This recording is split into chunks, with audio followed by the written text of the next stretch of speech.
Hello, hello, hello. Yes, late as usual. Late as usual. Oh, yeah. Histamine juice ready, Harry? Oh.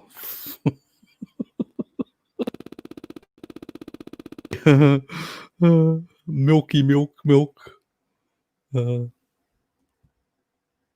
Yips.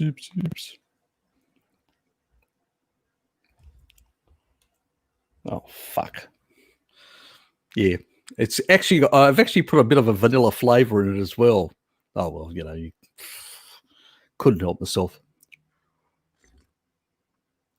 Ah, bloody divine. Got to enjoy. That's my last meal for the day. It's 6 o'clock. It's my last meal. So, yes, till tomorrow midday. And then another 6 hours after that. So it's look, it depends. Sometimes I do 8 to 18.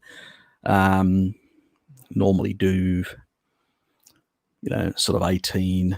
Sort of tomorrow I'll probably be in the evening. I won't have a meal until later in the evening. So I don't know whether I'm going to do a 24-hour time restricted feeding or not. Haven't decided. See how I feel. I never program these things. Yes. That's if you got a leaky gut, mate. If you don't have a leaky gut, not a problem. You ask those Maasais, 4.5 liters per day on average. No histamine problems there. I mean, you've seen in the early clip, some of you guys have seen how much histamine-rich food, like brie, cured meats. I just eat shitloads of that every day, or weeks. So if you've got stomach issues, if you've got gut permeability, if you've got issues, then you've got a problem. I mean, you remember the last time when I actually did my gut test and stuff like that, stomach test and all that, and it was perfect. How my doctor called me a hypochondriac. But that was just a transitional thing, and I just sort of got I was probably a hypochondriac about it, and went and checked it, and it was nothing. And the funny thing was, my sister, she had a similar test. They found a polyp, which they removed. She was the younger one that was vegetarian for many years until she found her way back to meat and got rid of her asthma as well. So, yes. Are you eating plants? Should you be?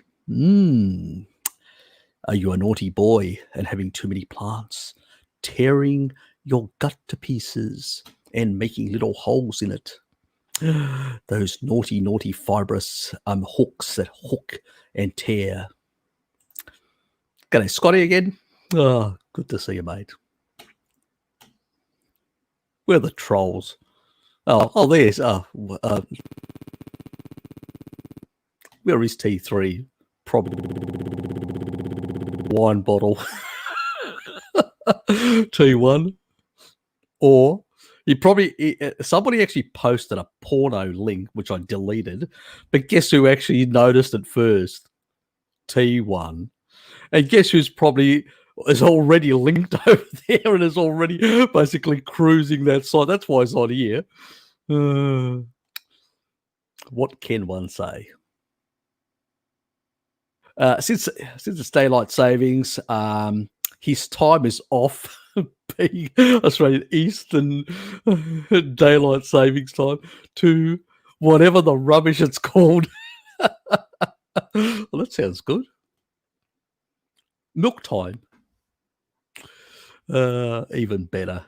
Raw milk is ready. Yes, definitely. It is. With a bit of vanilla. G'day, T2. It's good to see you back here again. Oh, yeah, exactly. Yeah. Horrendously awful, just unacceptable. Yes. I should do dusters after, shouldn't I? Yes.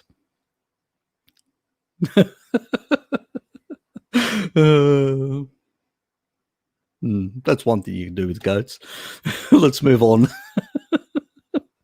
Just kidding. Sick minds, these people. Aren't they sick too? Exactly. I did it wrong. Oh, I did it wrong. Where's Sky to spank me? I hope she doesn't hear that. It's the wrong idea. Jared is like a drug dealer. Got me addicted to Kiefer. Yes, that boy. Yes. He's taking a bit of a break from the interwebs for a while to, for family time and stuff like that, and just cruising. Fair enough. Good for him. As I said to him, when no, because I like his company. He's a good bloke. Yes, he is. He's an awful drug dealer. Milk drug. He really milks that whole thing. G'day, Dave. Oh, shit. Good to see you, mate. Yes. Our dear friend in Barcelona.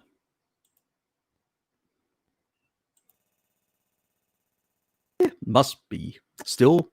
Yeah, still must be. I mean, I know in Greece it's still warm currently, so it should be in, because you guys are on the inside, on the northeast of Spain, which is inside the Mediterranean, which tends to always be warmer.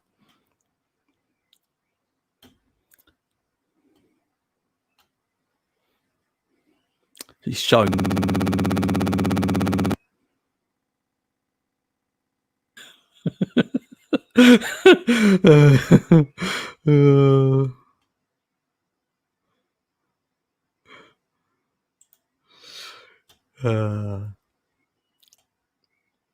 Oh, they're friends again.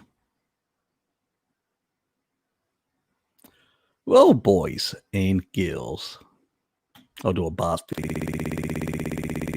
Awesome as always, Harry. Had to poop in from. Oh, sorry, pop. Yeah. Nearly, misread that. With all the sort of things that we're talking about. Oh God, it was a miscommunication. For a bit of show and respect, thanks, mate. Appreciate it. Thanks for telling me. Let me put that comment up properly. And the verbal diarrhea reply as follows. I'm getting interference. We talk about on the other video. Getting in the live? Are you? This is a bit bothersome.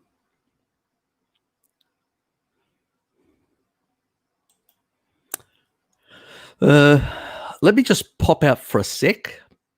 You know what I mean. And let's see whether it actually corrects it. Just give me a sec. I'm just going to leave and come back in and see if it resets the mic like last time, because I don't want this right through with all this sort of strange noise and stuff like that. So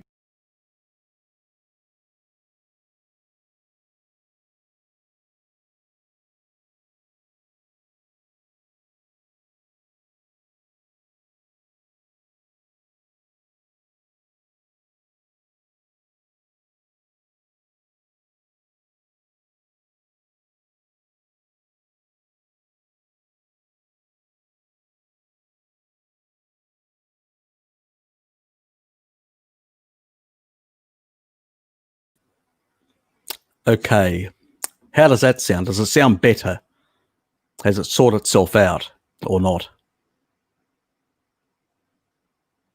Is that better, guys? Hello? Anyone?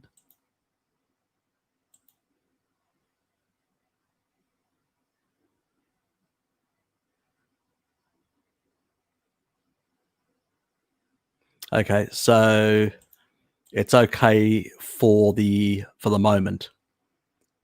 Seems better. Good. Okay. Let's hope it sort of remains like that. It is becoming a bit annoying with StreamYard. I don't know what the hell they are doing. But yeah, it's starting to, some of these things are getting on my damn nerves, because it's sort of the inconsistency in this regard.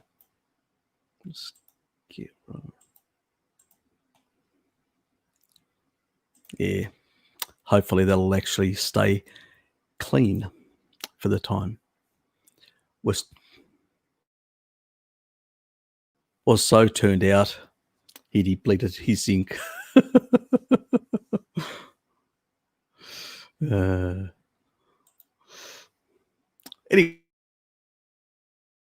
Any strange things that I haven't heard of?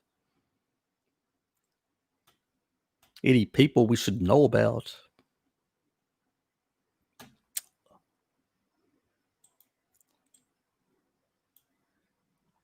Weirder people we should be concerned about?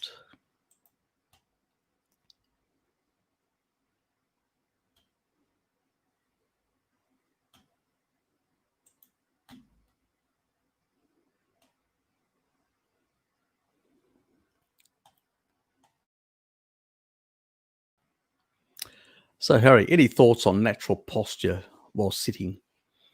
Yeah, sitting is not a good thing, basically. The biggest problem with sitting is that it is an unnatural posture, and you end up getting sort of issues with your spine over time. I've got actually at work a standing desk, and I do stand and do my work in a standing position. There is sort of like a J type position of your spine.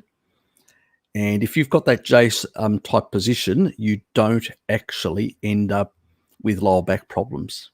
Obviously, having good nutrition is important. Fat soluble vitamins, amino acids are very important in the diet, but also sitting. The other thing is when you squat down like the Southeast Asians do. That is the best thing. That's how children do. See, they never stopped squatting like children, a lot of the Asians.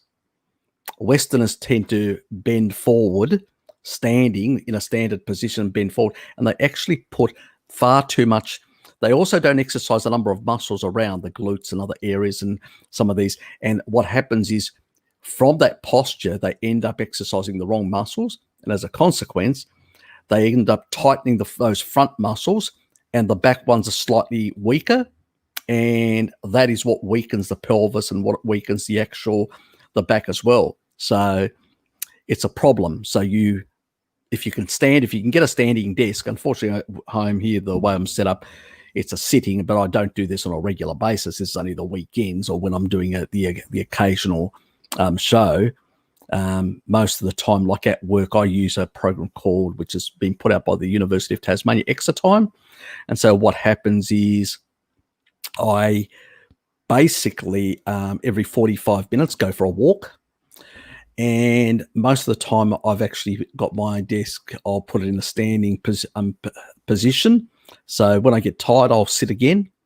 So I don't exhaust myself standing, because it's not good for your legs to stand continuously either, So by doing that, at least I'm exercising and I'm maintaining a sort of a better posture for myself. So yeah, I mean, when you work in a corporate environment, in an office environment, it's much harder to basically, it's not like outside where you're doing like a tradie. I mean, for years, my dad used to drag me around to do a lot of odd jobs and stuff like that. That's why I've got a lot of skills, practical skills. But that was good, because it meant I was pushing things, pulling things, doing all sorts of things that actually exercised a lot of different muscles in the body, which is important. So posture is really important. And the muscles in the front part of your pelvis can become too exercised or too the back ones and around that maintain that J type position. I mean, you can get a rolling pin. I've got a rolling pin that I actually roll on, and yeah, I know it's fun. And exercise my glutes, as an added thing that I do. And they're quite inexpensive and enjoyable as well. Sensation. Anyway, I'm being a bit stupid, but yeah. So yeah, that's what you need to do. Those sort of things. Where do you get your raw milk? There's only one company in Australia, in New South Wales, that's been registered to sell raw milk.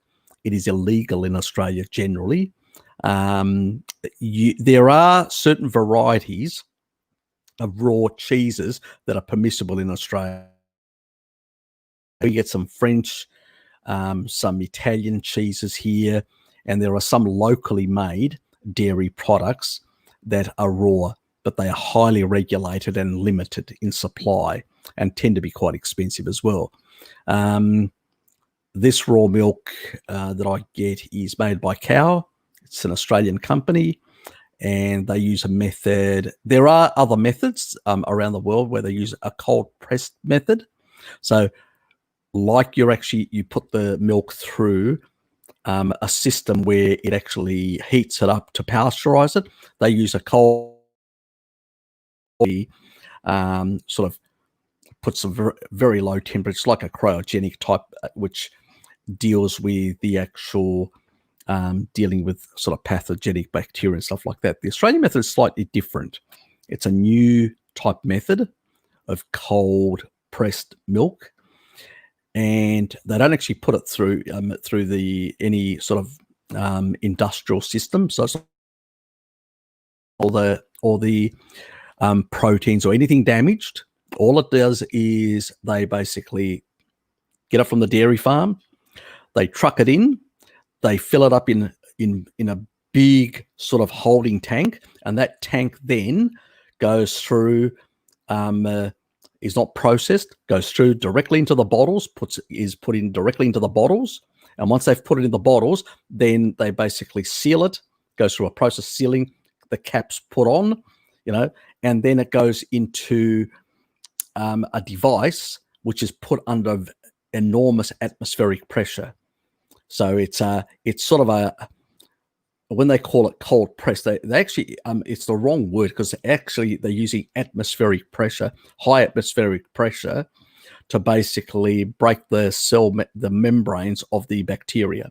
Nothing else gets affected. All the enzymes and everything else is retained. They've done independent study with one of the universities in Queensland. I think they did.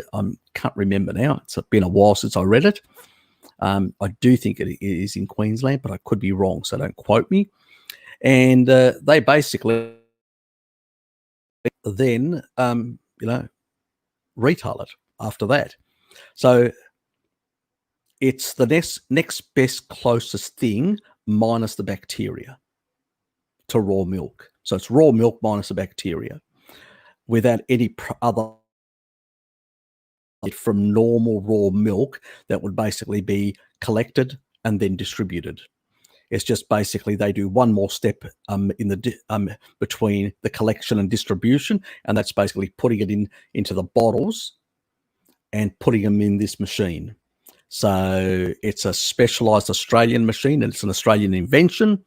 I believe CSIRO helped them as well, which is our national. It's a bit like DARPA in America for the Americans, and for the Brits, I'm not sure about what exactly government research lab or institution you guys have. I know you've got there's a chemical one, something Downs or whatever it's called.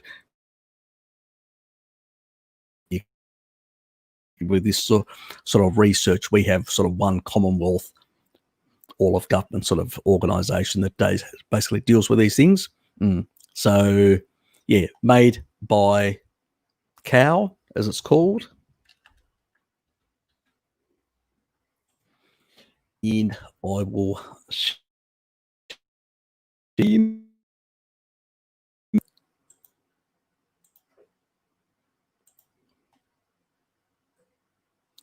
Oops. And that's basically it, the company. So it's made by cow.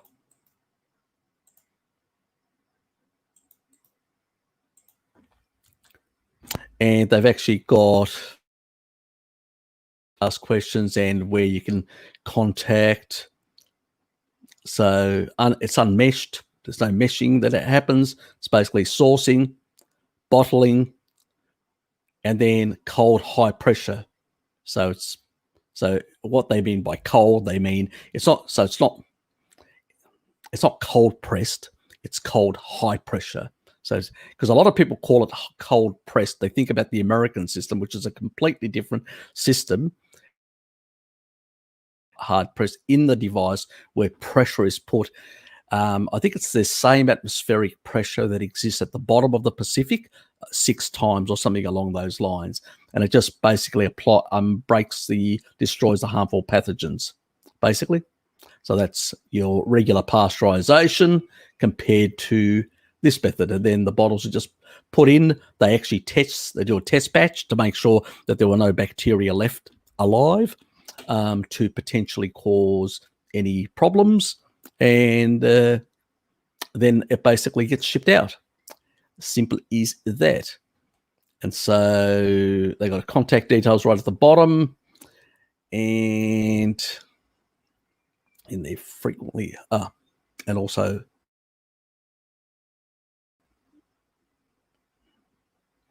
you can basically find, so you can go here and basically just select the different sort of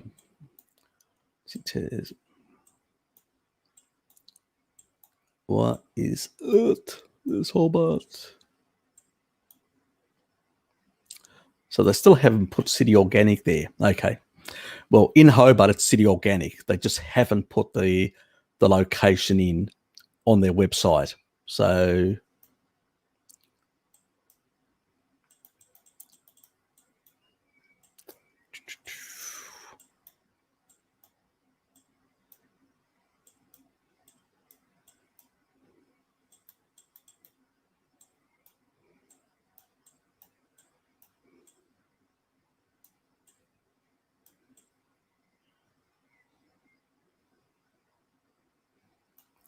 where are we?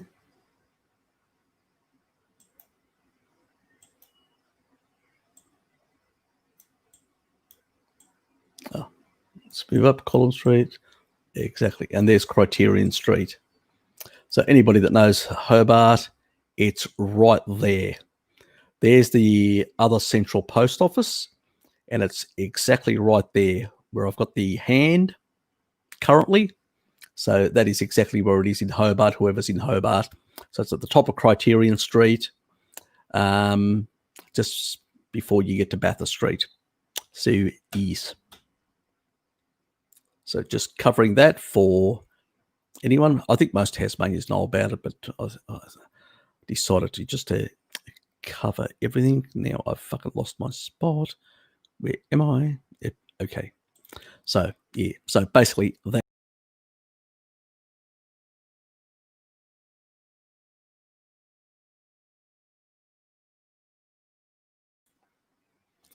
Bloody hell. I'll remove myself. Okay, so that's gone. Yeah, so basically that's your best option. Then you can find out. I know the IGA stores and a number of other stores around the country do sell it. So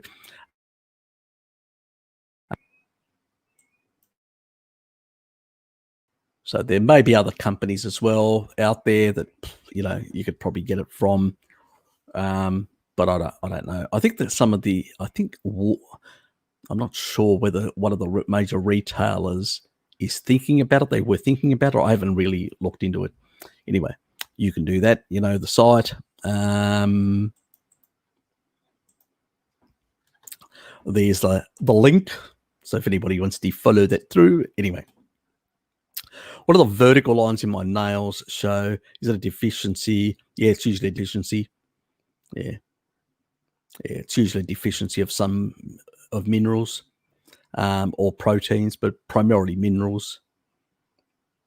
So I just can't remember which ones. It's been a while. If you Google it, you'll find out.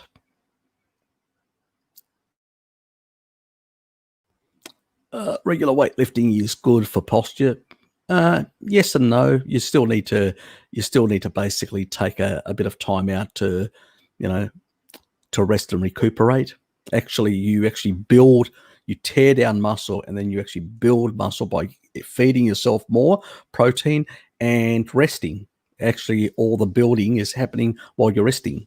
So not good to do regular, but do often. There's a often and then regular, so yes. So exactly, Harry, Mediterranean climate is awesome at this time of the year. Exactly. Appreciate it a lot.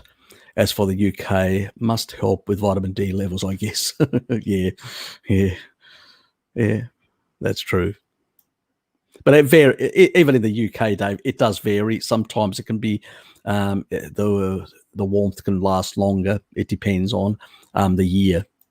It's a bit like Tasmania's been a bit weird, even though our global warming hasn't, we haven't actually been expended. This was actually the mildest winter that we've ever bloody had. The mildest winter we've ever bloody had. So it was actually much warmer than the previous year when we were pushing out more so-called greenhouse gases.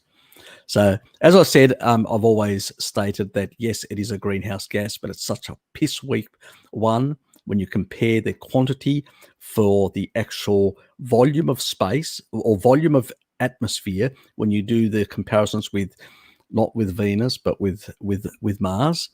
You realize that basically it is piss poor and pretty much irrelevant to be really concerned. And that's what the historical archaeological data and everything else shows. There's a few correlations here and there, but that doesn't make causation. It doesn't mean it's not a greenhouse gas. Yes, it is, but it's not a really one of importance or concern in my book. I think it's more this change in the magnetosphere that we're actually going through, and this continually weakening of the magnetosphere is bringing in more UV, and that is what is basically, it's just more energy is coming in because the atmosphere, our electromagnetic field is becoming weaker, so more is coming in. It's just the reality. Get used to it. It's not much we can do until the reversal happens in the next, quite a few thousand years, or potentially it looks like 800 to 1,000 years. Some people are saying that it potentially could happen within. This is physicists that are actually looking at it, closely and are talking about it, but they haven't made the connection with climate because they are just looking at this in a very reductionist, narrow way. And they are talking about the energy continually every year, actually increasing the amount of energy that's coming through, that's seeping through. But people haven't made the link. When it comes to the climatologists and other people, it's completely ignored, completely not even looked at, which is crazy when we know of temperature on this planet far more than anything else. So what can you say? This is, again, more reductionist nonsense that we have to suffer at the hands of so-called experts. And an expert is just an opinion, nothing else. Got to crash, ladies and gentlemen. Take care. Yeah, see you, mate. Oh, you're all on your own. Do you realise that? God help us. Hello again, Harry. Hello, mate. In the name of whom thy enemy, what argument against carnivory do you think are the best, toughest to refute arguments against carnivory? Look, I can't think of any real credible argument. All the arguments are fairly, when you look at the N15 isotope analysis, it's quite clear what we ate most of the time. And when you say millions and millions of years of evolutionary adaptation, it trumps anything. It trumps the short period of agriculture, of tillage, which is 3,500 BC, so 5,500 years against, 3 odd million years of hominin. And even earlier, we know,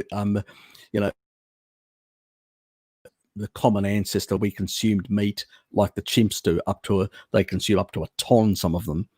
So we know it's been in even before humans existed. So there is no real credible argument.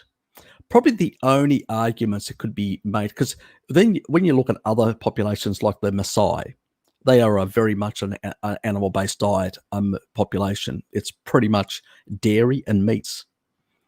The Inuit, it's just all animal foods. North American Plain Indians, it was mostly pelican, mostly buffalo. Very little, occasionally you may, like our cheat meals, we can say basically they had their cheat meals, which was starvation food. But really, to make credible, and these people were robust. Even when viruses and disease came into North America, it was the agriculturalists along the sort of down the Mississippi in those sort of areas. And then when you're looking at Virginia, all these sort of areas where there were agriculturalists, they are the ones that died out in great numbers and literally depopulated those whole areas. It wasn't the North American Plain Indians. They did not depopulate. They were far more robust. Yes, a few of them died from diseases that they were never accustomed to, but a lot of them were robust enough to survive. Yes, they may have suffered some debilitating, but a lot of them also survived. And that's testament to the nutrient density and protectiveness of an animal-based diet, that it has some superiority in terms of being able, I'm not saying eat meat and go and have sex with somebody with AIDS, or eat meat and go and have sex with somebody with Ebola or anything like that. There are pathogens that are really nasty that no diet can actually protect you against. So let's be logical about this. But most pathogens, basically, if you've got a strong immunity and all that, in most cases, most people will survive. And that is why the numbers of North American Plain Indians did not collapse.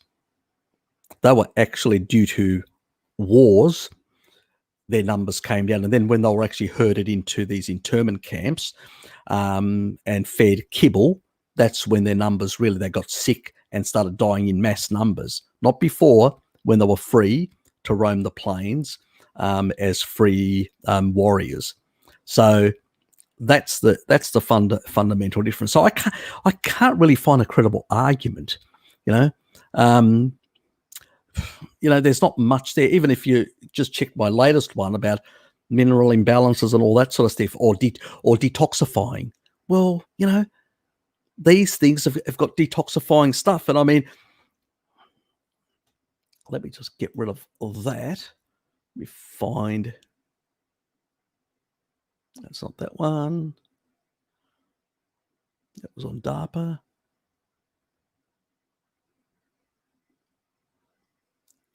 So where it was. Okay. So this is the one that I talked about earlier, but I didn't show actually this study because it was a bit too sciencey. So I said, I'll give that a miss. And this is part of that thing that I did on copper and zinc just earlier today. And I'll just highlight that, basically, for the zinc and copper homeostasis, so because we've had a lot of nonsense in the carnivore community about copper issues and zinc issues and zinc and copper imbalances and all that. Nah, you got these little babies and these little protein machines, and they will keep things in check. But also, well, I did talk about oxidative stress, that it's protective. And I talked a bit about metals, like certain metals that are chelated, heavy metals and all that. But it actually has strong buffering against toxic heavy metals, against a lot of things, not only the ones that I mentioned. So these things are very good regulators, of different, metals and stuff in the body. And that's the big advantage. When you feed your body species appropriate food and you've got sufficient the micronutrients and the amino acids that you need that I actually mentioned in the that video, when you've got that sort of stuff, you are very robust against these sort of things. When you haven't basically ripped your gut with plants and done all sorts of other crap, it's very hard to get, gut permeability. I mean, if you have things like, let's say processed shit that's got things like gluten, things that have got like colorings and all that sort of stuff, yes, they can cause gut permeability and problems and stuff like that, And then you have some dairy and you go, oh, I'm getting, endotoxins in my bloodstream. I'm getting this. Well, you fucked your gut. What do you expect? You've eaten inappropriate foods. I can't really see. I mean, most people that are bitching on the carnivore community have already wrecks that have come from a vegan, vegetarian, or whatever diet. And also they listen to some idiots out there, gurus. I've always said women should consume far more fat than men. And they've literally gone on these high protein type things. They think they're men or something along those lines. I don't know. Maybe it's a new PC thing of the carny gurus, of some of them. And then they've basically complained that the carnivore diet is an issue. Well, if you get enough salt and you don't fear salt, before refrigeration, we used to pack salt. Stop fearing salt. If you don't have a salt, if you've got a fear for fat, a fear for salt, you're going to create issues for yourself. You're going to basically, dehydrate yourself because fat hydrates. Simple as fucking that. I mean, God, the funny thing is, Daphne, who's a flat earther, who I don't, think much of that sort of nonsense, she's basically more switched on about her own way in an anecdotal N of one, how basically putting fat on your body and literally lathering yourself and consuming like I do with, that hydrates your body. She understands it. Why doesn't anybody else fucking get it in the carnivore community to the same extent? She understands it. In terms of deuterium depletion, fat will give you more water, metabolic water. It will hydrate you, not dehydrate you. You get 10% for every fucking gram, in terms of metabolic water. When you consume sugar, you basically start dehydrating yourself. You only get about 44% because there has to be, when that dehydrogenation happens, whether in the Krebs cycle, in the lipolysis, when you have that, you are basically stripping off, you're taking away, you have to literally remove that deuterium out. And so you're only putting in the hydrogen stuff. And depending on whether you overload the system, some of those deuterium ions, they will get through and they will cause damage to your nanomotors. But if they don't get through, they'll get stripped out and then urinated out. High urination means high deuterium. You're getting rid of it. You're dumping it out. So this is why people that are diabetics urinate like mad. And it's the other reason why, if you do very high protein, very low fat, like some idiots in the carnivore community promote, what you need, because basically you're just putting high, because protein is still high in deuterium. It's about 140 parts. It's over the 130, the safe zone. So if you don't get enough fat to dilute and come below that safe zone, you're going to be fucking yourself up. And this is a problem. It's not the carnivore diet.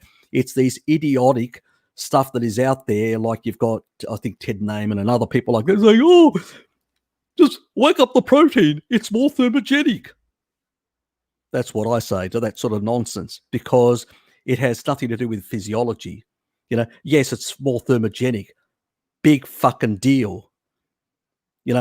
there are other considerations. That's just a reductionist, narrow way of viewing macronutrients, and that's the problem with these idiots. And that's why people get into trouble. They get into trouble with electrolytes. They get into trouble with all sorts of things in terms of hydration imbalances, intra and extracellular fluids, and all that in a wacky mode because they're not getting enough. Even Stephanie, even though I have a few views that are slightly different with Stephanie, at least even she understands it's the fat's important. Bart understands it. We all understand. The people that, the fat's important. It's bloody well it is. And I can't think of anything that can actually refute a proper ancestral type approach. Because you take a look at the Aborigines.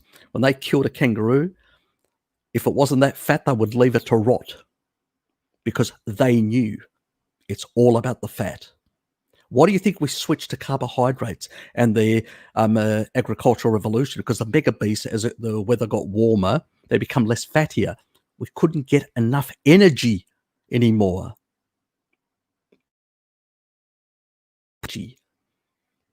And that's why we switched to this awful energy called glucose, with grains and shit and all the other anti-nutrients. But, yeah.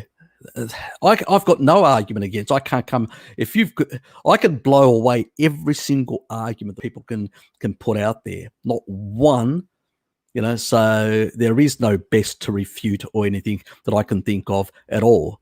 Nonsensical ones have been put out there by a number of people, but I will challenge their argument any time.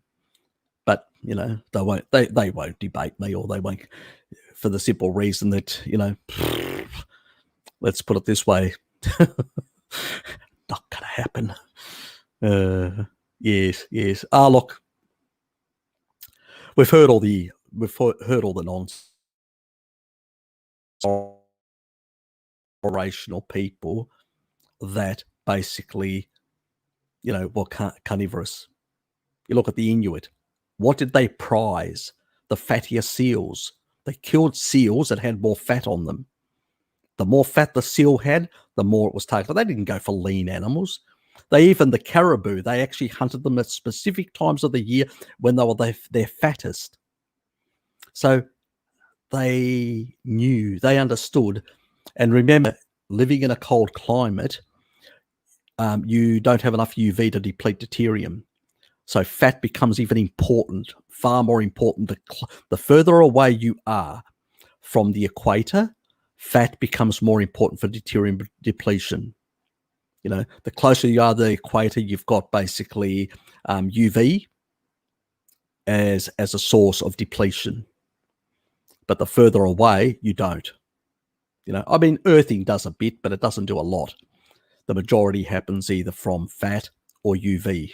You can get a third of your energy from UV. But this is the issue. So when you understand this sort of quantum biological sort of situation with providing energy substrates to the body, you realize that there are no real arguments and no credible arguments. There are nonsensical arguments. There are plenty. We've all heard them, but there are no real credible strong arguments. So yeah, I can't think of anything, and won't be putting out any nonsensical arguments for other people to peddle. Anyway, we will move on. It's important to posture to balance developing the spine erectus and the abs. Yep. But at the same time, glutes are very important as well, T2. So don't neglect your glutes. That means the ones you sit on continuously, they do become weaker. Yeah, look, I can't really do much about it. It's StreamYard. Sorry, guys. I can only do so much. Yes. Glitches increasing as time goes on. Yeah. I can go in and out. I can try going in and out and seeing. Just give me a sec. I'll go out for a quick second. I'll come.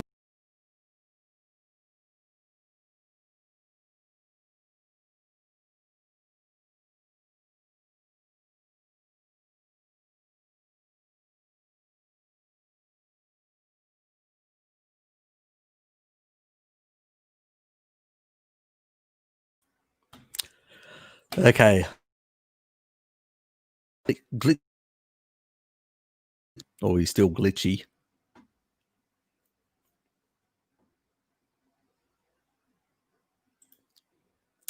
At the moment, yep, we're moving down. Goat milk is legal to sell raw in Australia. Very limited. In some areas, it is. Yeah, it depends on the state.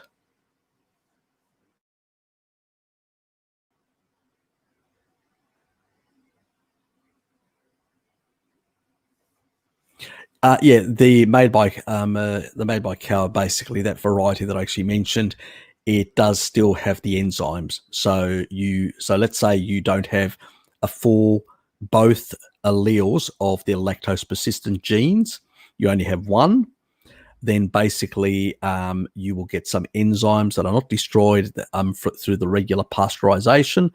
So yes, that should help. But it's a bit of a trial and error. Try, see how you go, and because sometimes even if you've got the second allele, it may not persist into old age due to a number of factors. So yes, it's a bit of a trial and error, unfortunately. But there are some bacterial strains that could help that, and I need to do the video. I'm not letting people know yet because I want to do all these like bacterial strains and all that because nobody's actually done it. So I don't want to give away things yet. So yes, stay tuned. Yes, does. Yep, we will move on. Thank you, Scotty.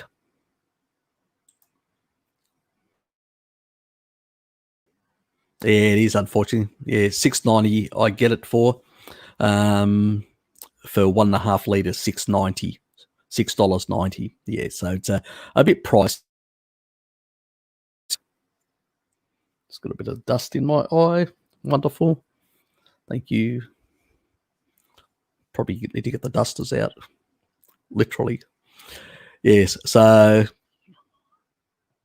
in that regard, it is a bit pricey, but if you're only having 2 bottles and having a glass of milk every day, yep, which is a sort of approach. So you can get a glass of milk every day for about 2 bottles. It's about nearly $14. It's nice. It's like the old milk that we used to get in the bottles. It's fresh milk with a cream on top. It's just before they started homogenizing it and pasteurizing and doing all sorts of nasty things to it. So yes, so it is that nice milk, and a lot of my friends have got into it as well. So they love it. They can't get enough of it. So yes, very nice. Places, sites say never done, no spot put aside for it. Anything? Comment. More comments.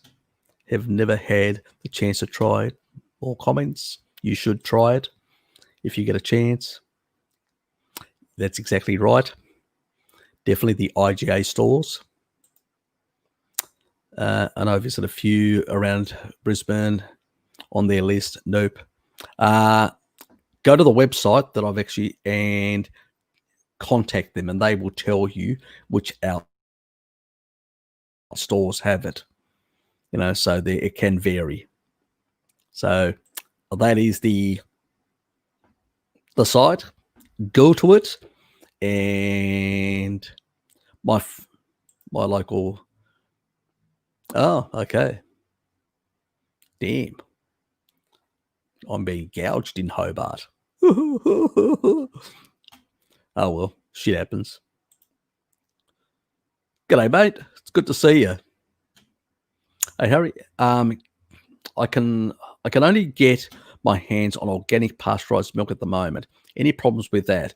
I drink 2 liters a day, no problem so far. Look, if it's organic, that's really important because there's no glyphosate.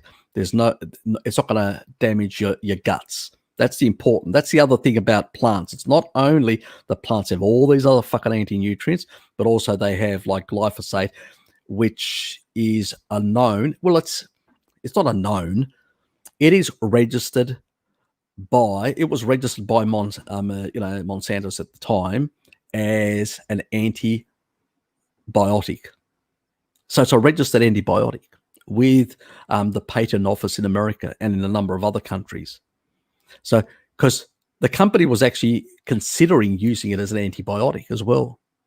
I mean, it's like the old companies that developed Crisco, who basically originally used seed oils as lubricants for the old horse and cart.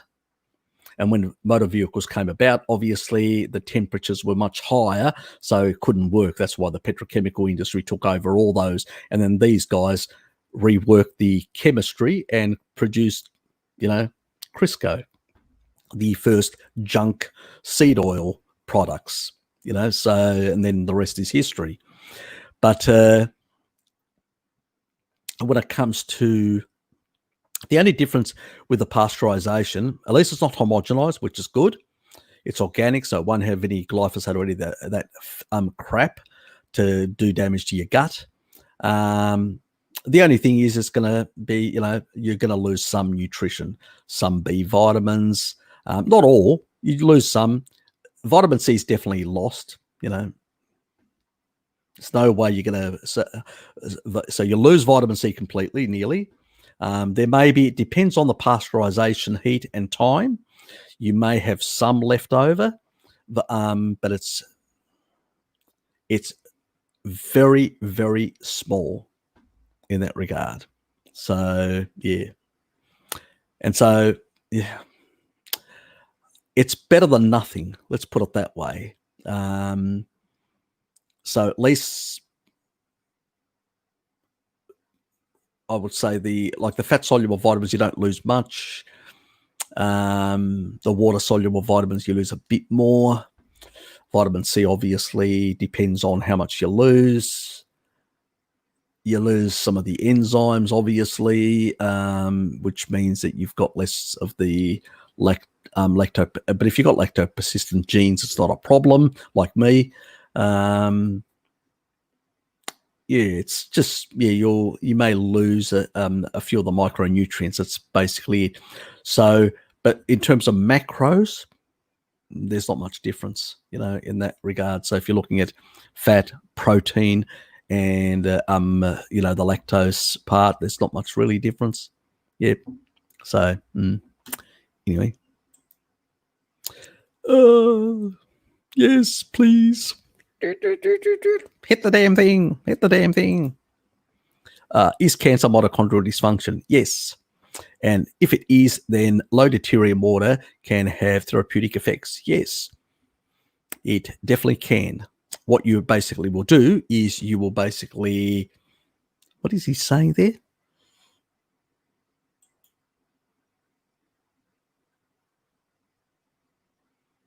What are you asking? Go away, you troll. You want to learn about the birds and the bees? Birds, oh God. Here we go. Find yourself a bee. Needs to be stung by a bee. Anyway, coming back to a serious question. I've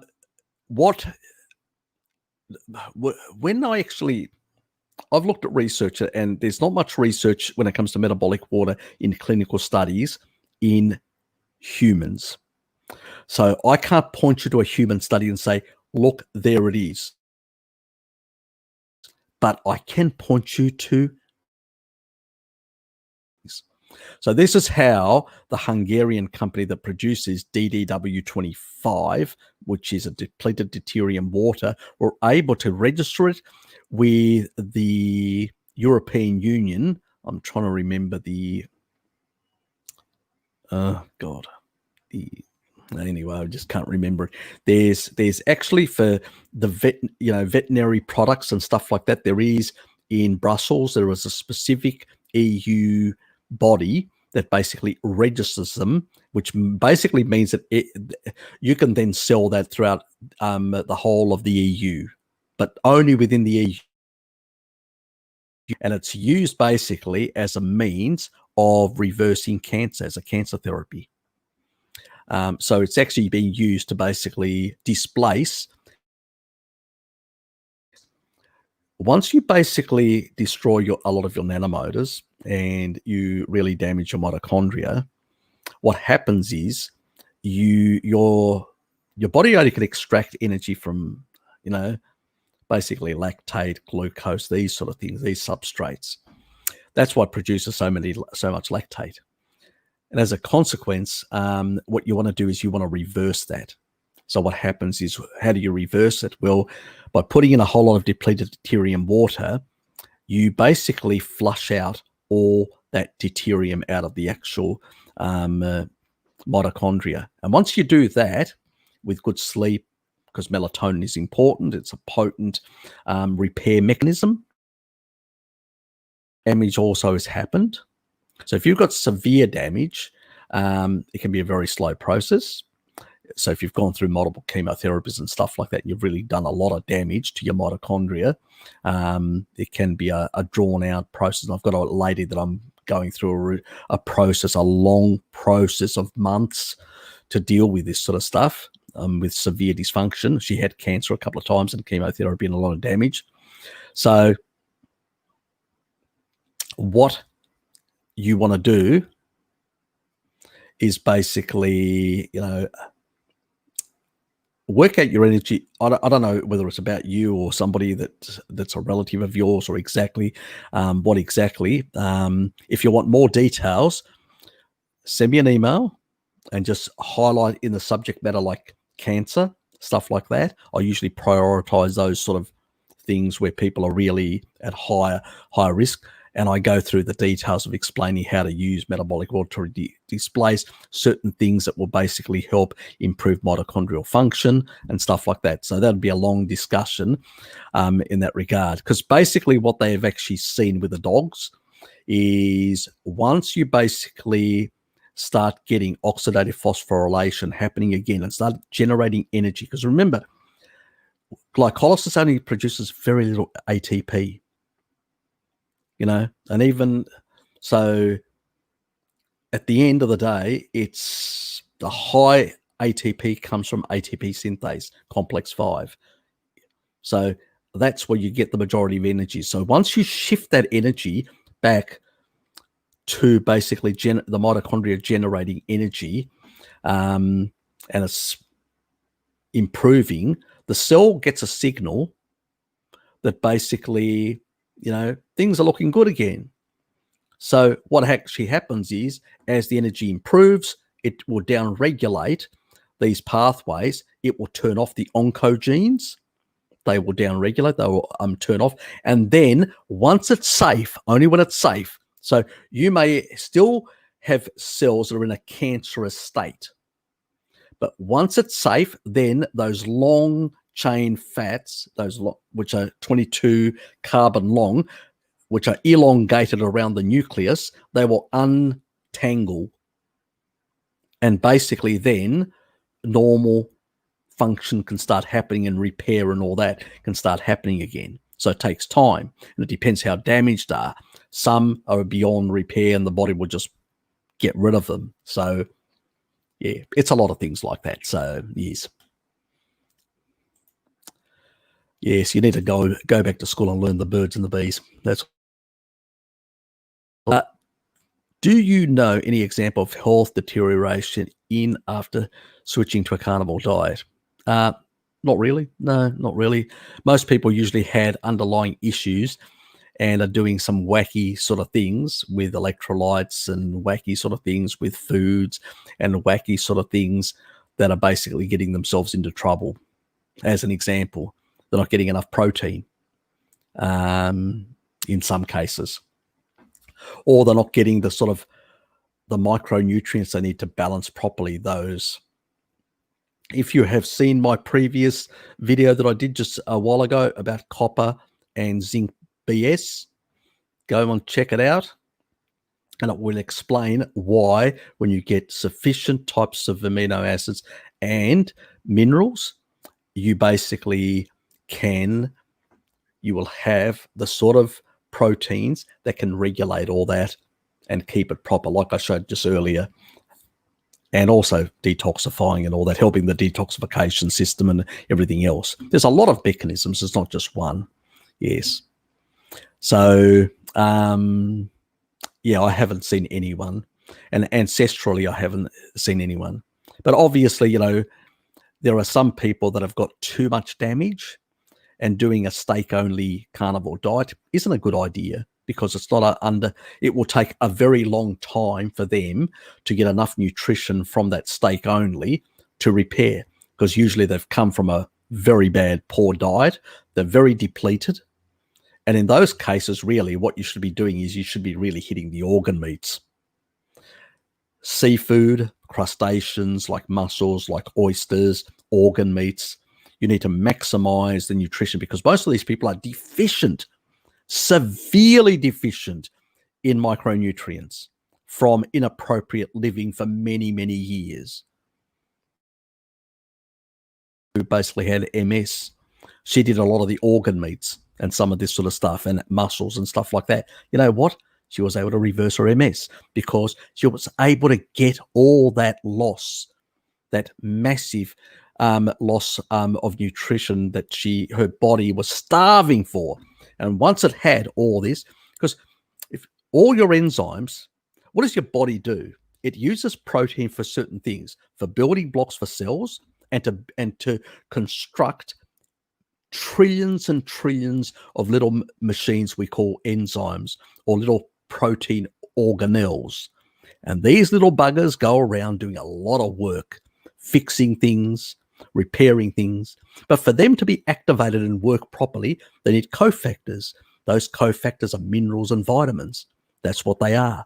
And if you don't have sufficient things like that, they can't work. They just don't work.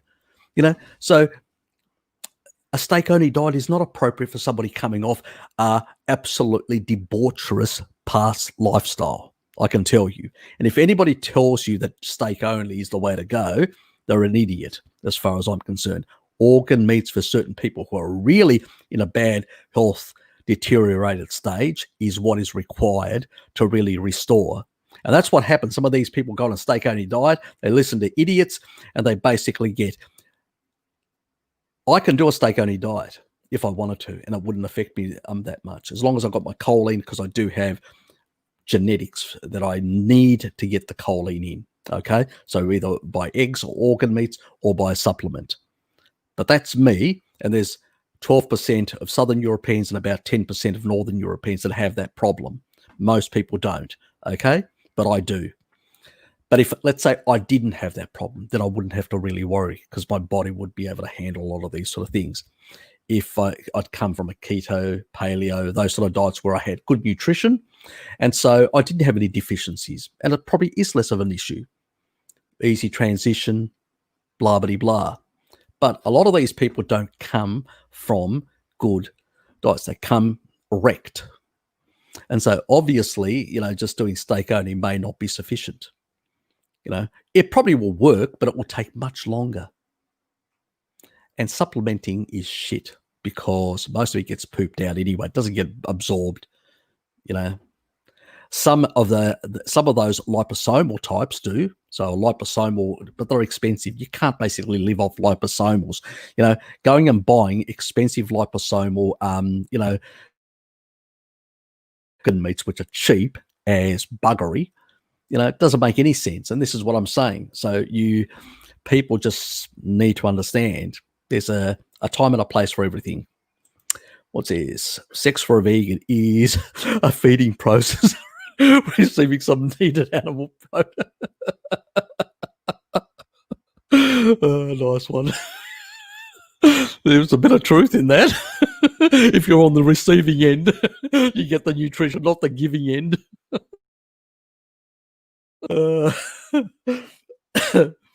Oh, thanks, mate. Thanks for the laugh. Oh, God. I needed that.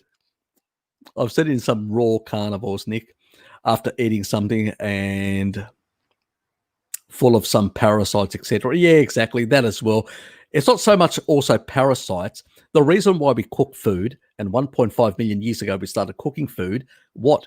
To extract more calories.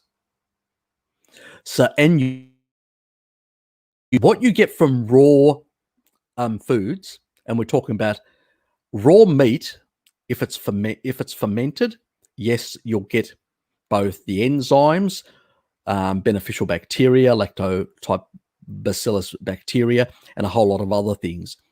If you basically cured meats, again, the same sort of thing, like I showed you guys earlier. But fresh meat in a raw form is micronutrient and macronutrient nutrition. It may be easier for some people to digest who have got a poor gut, who have fucked it up with an inappropriate past diet, because you don't need as low a pH. The chimps have got a pH of around 3. So even, let's say you've got a bad wrecked gut, and a lot of these people usually come from a vegan diet like Sverich and many others, and have got wrecked, don't really resolve this issue. And so what they do is they have a food which does not, that basically doesn't require the same level of acidity that a cooked food tends to actually lower even further. So it's interesting. And also, that's part of the point where they may not get enough, and they may be suboptimal in that regard, potential thing. That's why I basically have meats both cooked, usually rare, blue, and basically raw. But I have more some of the enzymes as well. There are important proteolytic enzymes that come from raw foods. So there's nothing wrong with that. But it shouldn't be all raw. Then you can create some deficiencies potentially. So what we've seen and what anecdotally we've noticed. Anyway, what's the percentage of DOH in D2O in water? It's mostly only 1 atom of D. So how much? It varies on the products, so it really varies between the products, what level of depletion and the processing and all that. So, and usually if you check the brands, they will tell you exactly how much there is and how much has been reduced and stuff. So there is a varying amount, so, and I would not go for the low amounts either. The sweet spot really is between, probably 100, maybe 90. So the 85, DDW 85, to basically 130. So the sweet spot is somewhere 120 odd. I mean, if you're out in the sun, you're earthing yourself, you're getting some UV, even in winter, you don't have to get the sort of level of UV you would get normally in summer that basically creates vitamin D and all this sort of stuff. But even some UV will basically deplete. You probably end up in the sweet spot. So if you have a bit extra meat, you're basically getting meat which is going to be in the lower part, especially pork 115. Meat usually varies depending on what it's been fed. So this is where the importance of feeding the animal. So if it has been fed corn, it's corn fed like in the northern,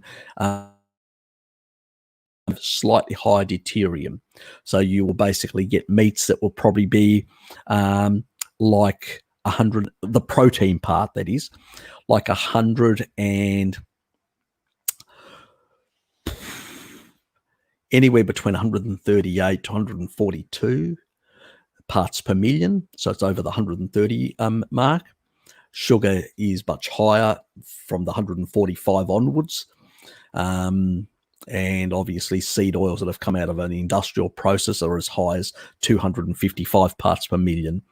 So we're looking at, let me think about it. So let's say, because you get about depends how fatty the meat is as well. I try to get from a butcher rather than a supermarket more fattier meat. Well, you can actually put, let's say, a bit of butter on and all that, and actually add a bit more fat and stuff like that. But let's say you were getting like something like pork that had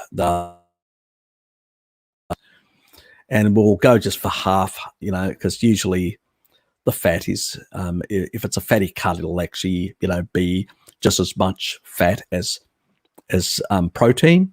So if we go to 138 plus 115, and we divide that by 2, we've got 126.5.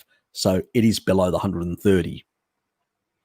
So I usually have a bit more fat tend in my diet. So get out in the sun, because that is just from the food. Then you're going to get out in, you're going to earth yourself. You get a bit of depletion. You're going to be out in the sun or outdoors. Try and get it more outdoors. Like I get in the morning, the afternoon, the breaks at work. Sometimes I go out and get a bit of, light. Sometimes I'll have longer lunches deliberately. And so I'm getting more exposure, both for my circadian rhythms to be matched, but at the same time, I'm helping my depletion as well. So these are sort of important strategies you can do, and that will probably knock it down to about 110 from all these other activities. So these are important. So it can take out quite a bit. If you're indoors, you'll probably only lose very little. If you're just going occasionally out a bit and earthing yourself or getting a bit exposure, you'll probably lose very little, and you may end up at 125 or 124 or 122 just from that meal, as an example.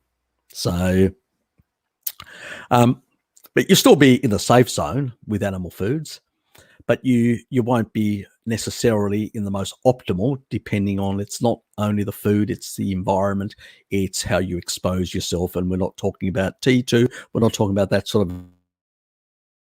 So yes, in that regard, yes, you do. I was generous. So you guys have been good supporters. T1 and T2, you two guys have been pretty good supporters. So that is why. Thank you for your support and your continued support. Raining, yeah. Oh look, we've had quite a bit of rain down here. It's been absolutely pissing down for the last couple of days. Today's been quite nice. It's really mild. It's beautiful. I've actually got flex time. I've been thinking about, should I go to work tomorrow or should I have the day off? Haven't decided yet. I think some of the other guys may have already put in for it, and then it becomes a bit difficult. Probably my boss will still give it to me, but you will basically go, do you have to take the day off, you'll say? We're pretty flexible at my workplace, which is good. It's easy going. Yep. Yes. But you still need rain for the, for the farmers. They still need it.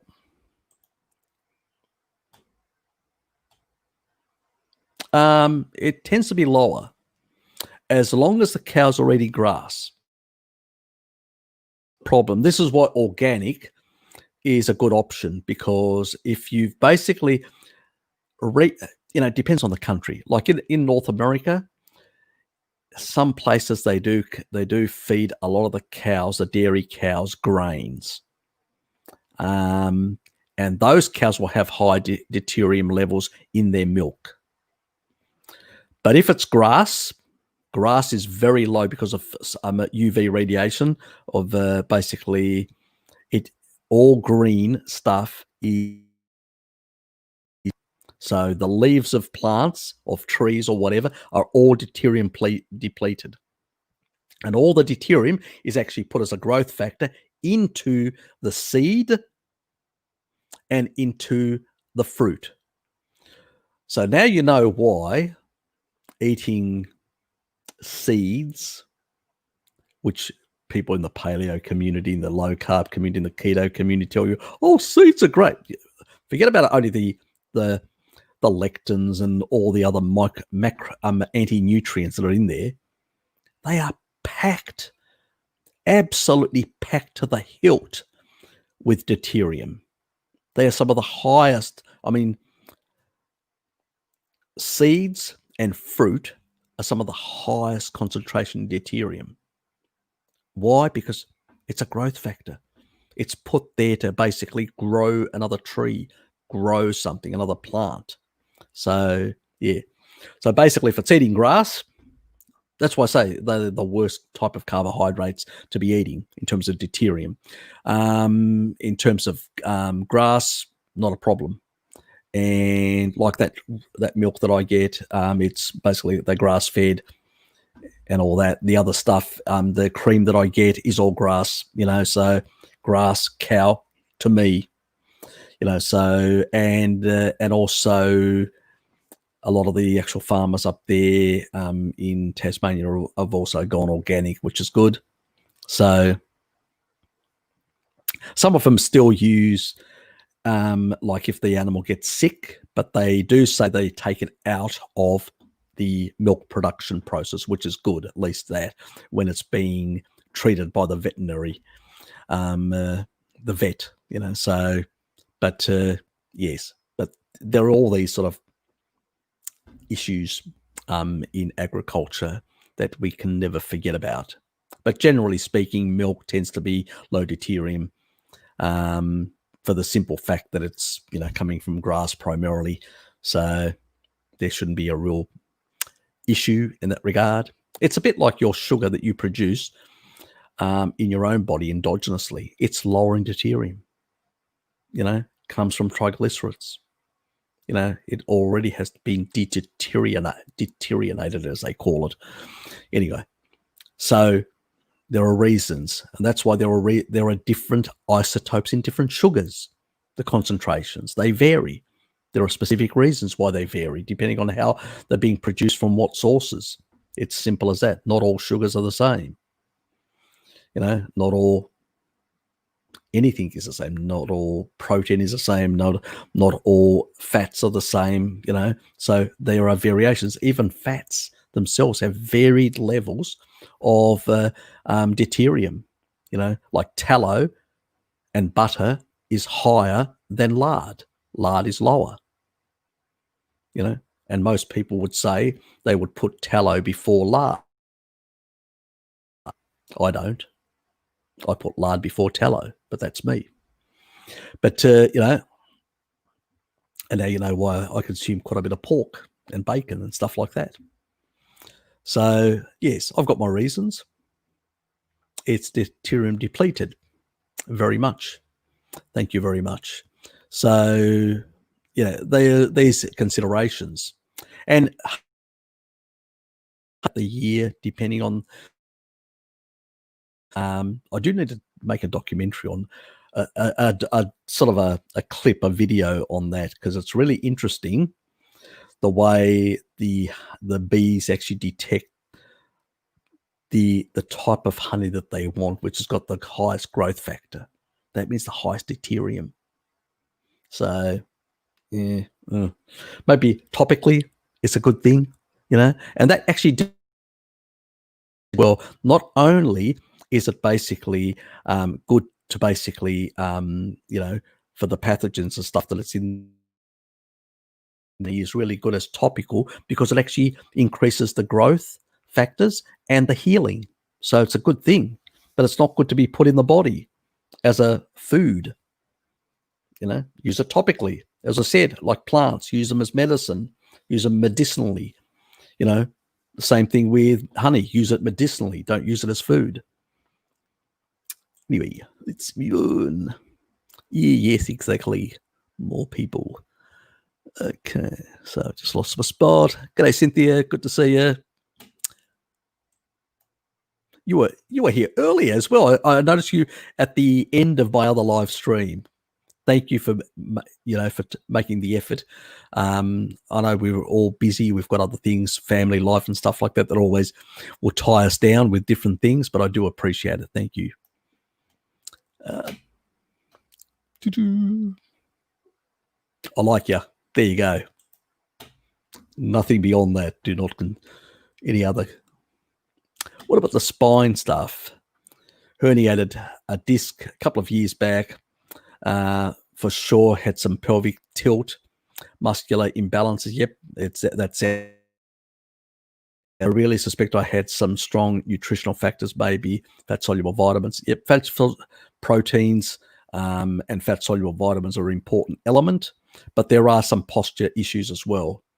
There are certain posture issues, sitting too much also, that can actually weaken some of these muscles. There are techniques where if you pressure into certain parts of the spine, some chiropractors understand this method, not all of them do. You can actually encourage the remineralization and stuff like that. So it's like a hermetic effect. I forget the technique. I've got it somewhere on my computer. I have to look it up and do something at least to inform. I'm not a practitioner, but I can give you the information, and then you can go and research it further for your needs in that regard. But yes, there's that side of things, but also how important meat with salt is. Protein, sulfur, and sodium, the three things that study showed that were the only things when reduced actually had effect on mineralization. Plus, things like boron play an important role in mineralization as well. So when you're looking at, you're looking at protein and salt, so animal foods and salt plus boron, you only need 3 milligrams. The other ones are more for balancing hormones and stuff like that, when people get out of whack, to do it for a short amount of period and then come down to a sort of normal level of 3 milligrams. I don't like doing long-term high doses because it can actually cause other imbalances. So it's a short, sharp protocol, and then you go to a sort of a maintenance, much lower level. More is not better necessarily long-term with certain things. So we're going to be careful that we do things in a strategic way. Anyway, yes, they have. All 4 of you were in one hit. Shit, $9. Ooh, God, that's expensive. You need to find a new supplier.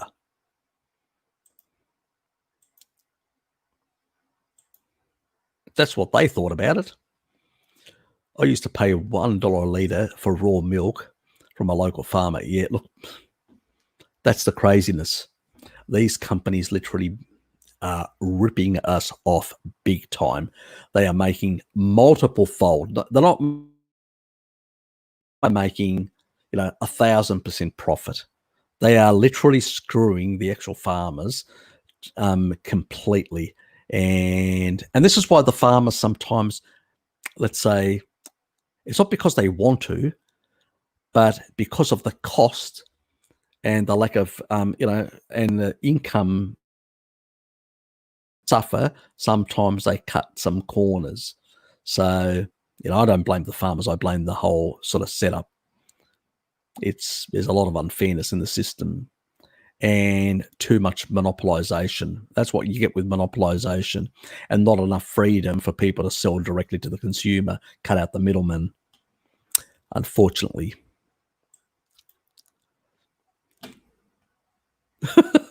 Well, you'll have to pick up your game, Dominique. We can't have tea in the limelight. Pick up your act, boy.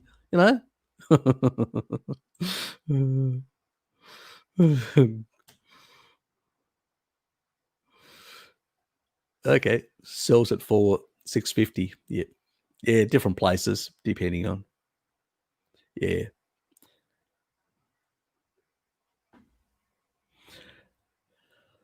Yeah, that's the best thing. Is you got to shop around.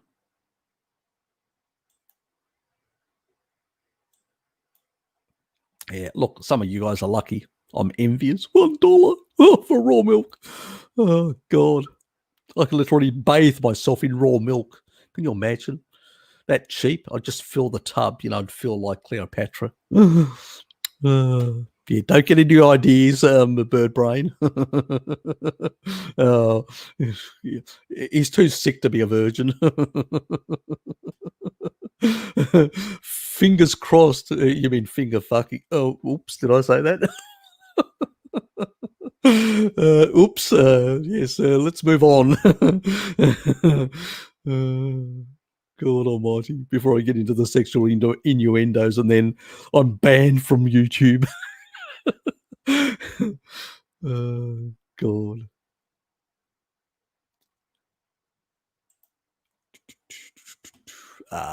I'm always sexy. Remember that song? I'm too sexy for my. Yeah, I'm not gonna. somebody's gonna recall that. Oh God, got to be careful with what I say and what I do.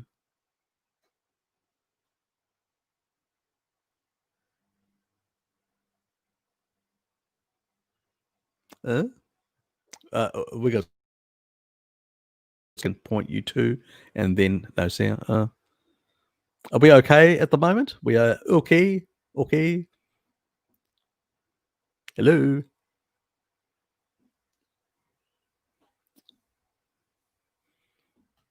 We must be okay. Nobody's bitching.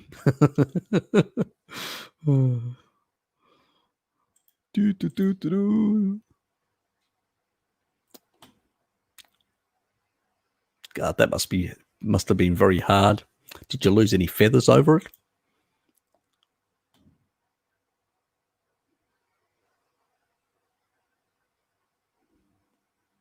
Okay, this is an actual product. Okay, so I know the products.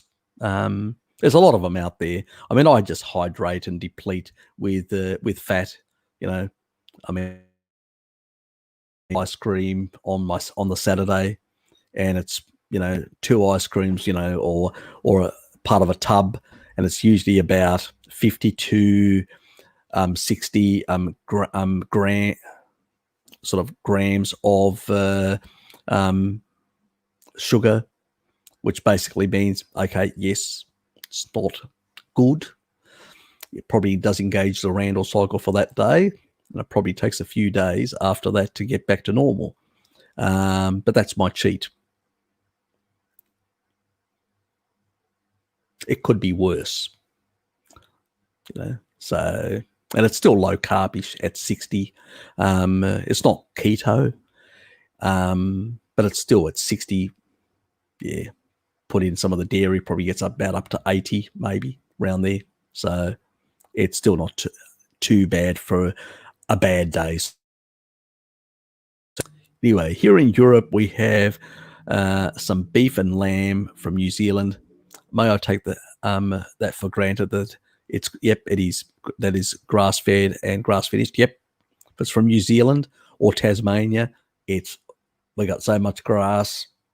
We just don't need to.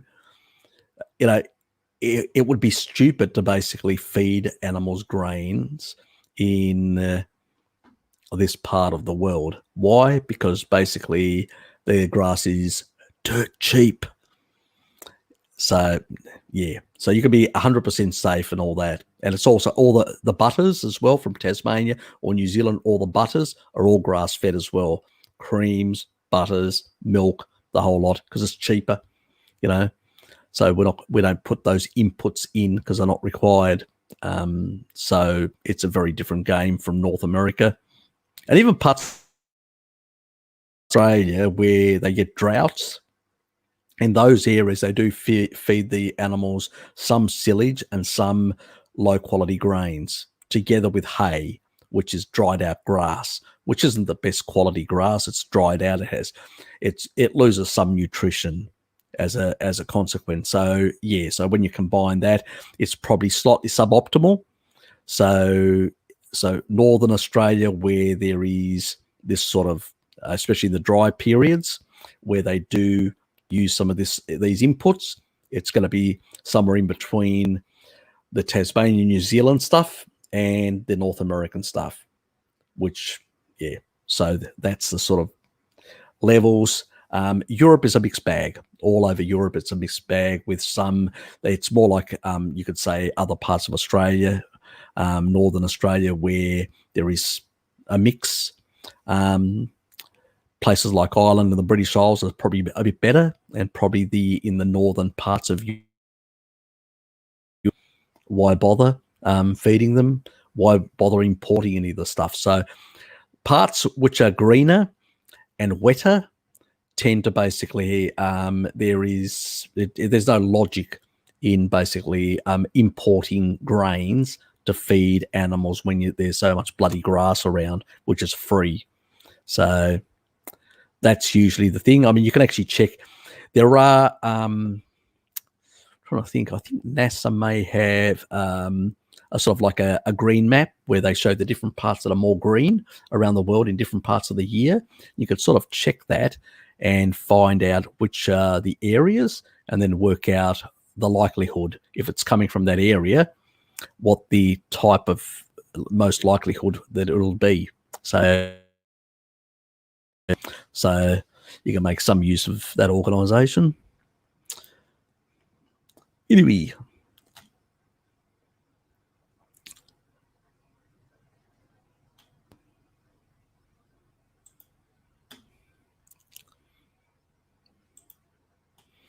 those boys are having a bit of banter amongst themselves.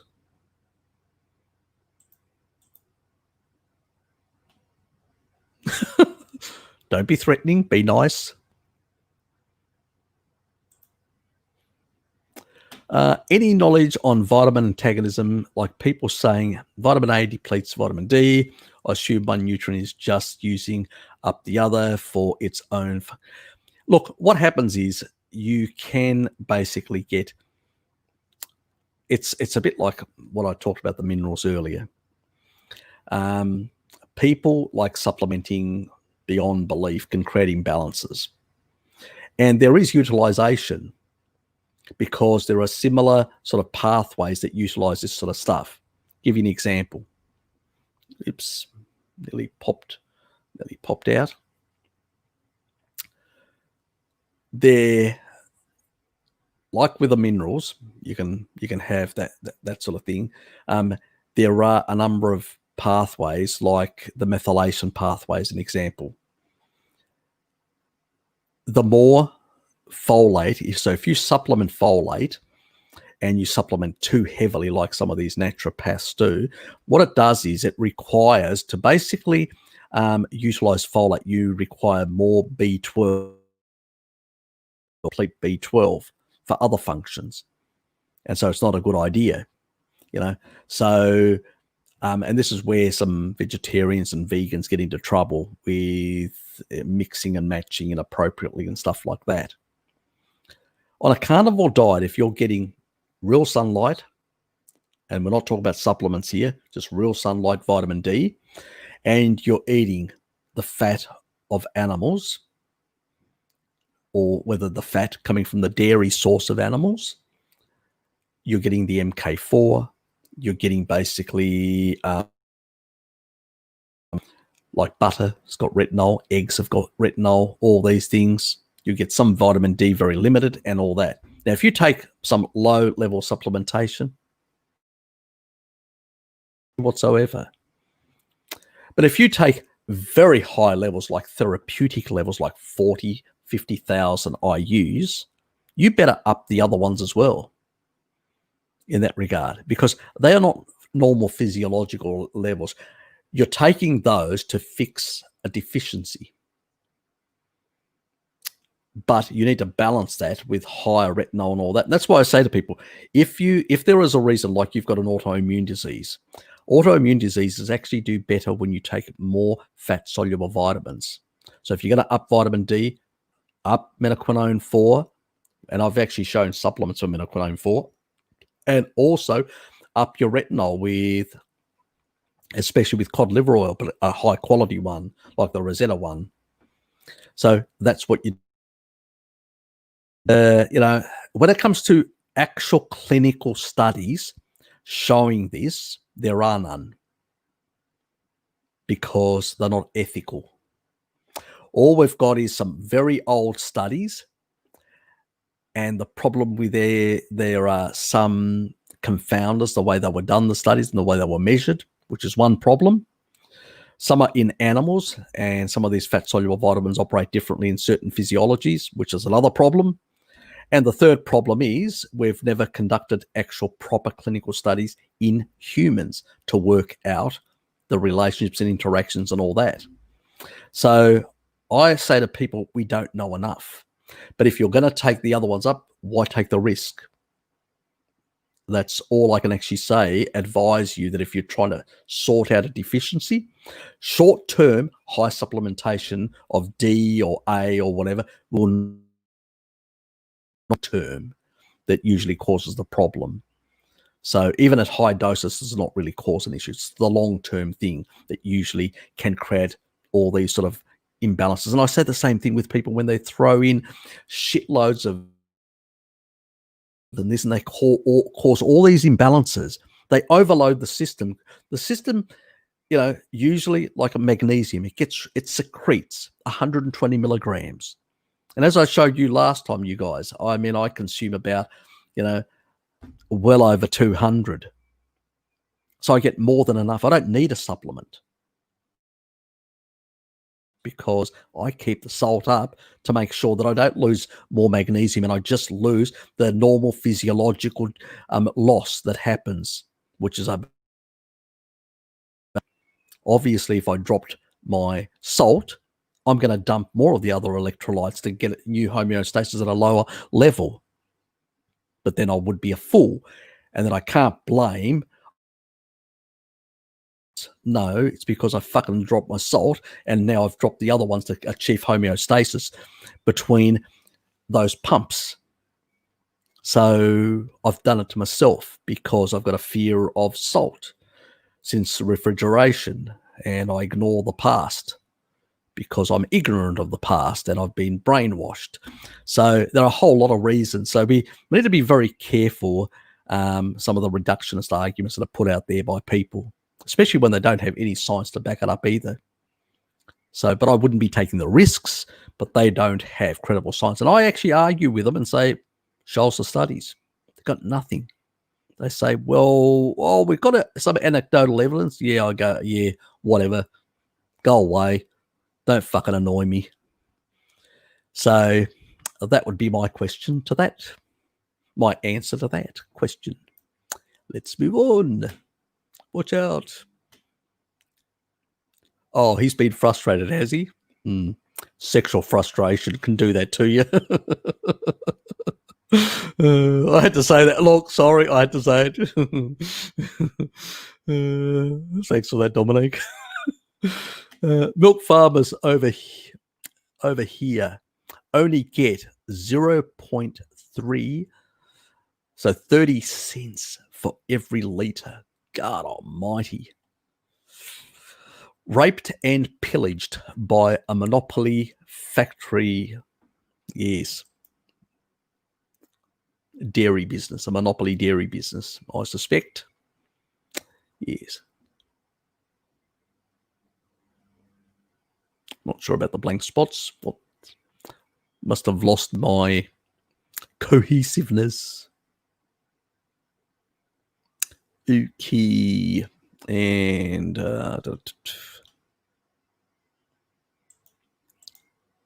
look, key here. Thanks, Dave. Sounds like deer placenta supplement deficiency to me. You guys have got all sorts of strange deficiencies. How come I don't have any of these? Fuck, I'm missing out. Damn. It goes silent. Is this loud enough for you? Oh, God. H2O is 2 hydrogens. Yep. And D2 is 2 deuteriums. You're talking about the isotopes in the actual stuff.